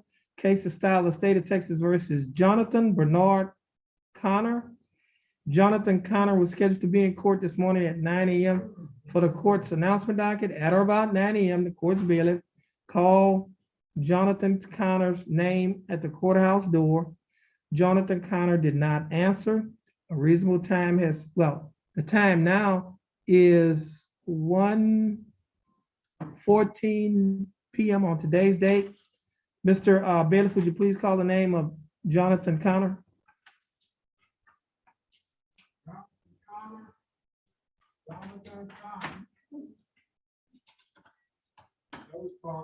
Jonathan Connor's name was just called at the courthouse door. Jonathan Connor has not appeared in court since the court's been in session, the time. And now Jonathan Connor, the time now is 1:14 p.m. on the day's date. A reasonable time has passed to give Mr. Connor an opportunity to appear in court. He is not appearing in court. State, do you have a motion? Yes, Your Honor, state moves for bond forfeiture. That motion will be granted. Jonathan Connor's bond will be forfeited and the warrant shall be issued for his arrest in cause number 327550. Next case is cause number 325661. Case of style of state of Texas versus Savannah Leah Vidalia or Vadalier. Ms. Vidalia or Vadalier was scheduled to be in court this morning at 9 a.m. for the court's pretrial conference docket. At or about 9 a.m., the court's bailiff called the name of Savannah Vidalia or Savannah Vadalier, and then she did not answer. When her name was called at the courthouse door, she has not appeared in court since the court's been in session. The time now is 1:15 p.m. on the day's date. Mr. Bailiff, would you please call the name of Savannah Vidalia or Savannah Vadalier?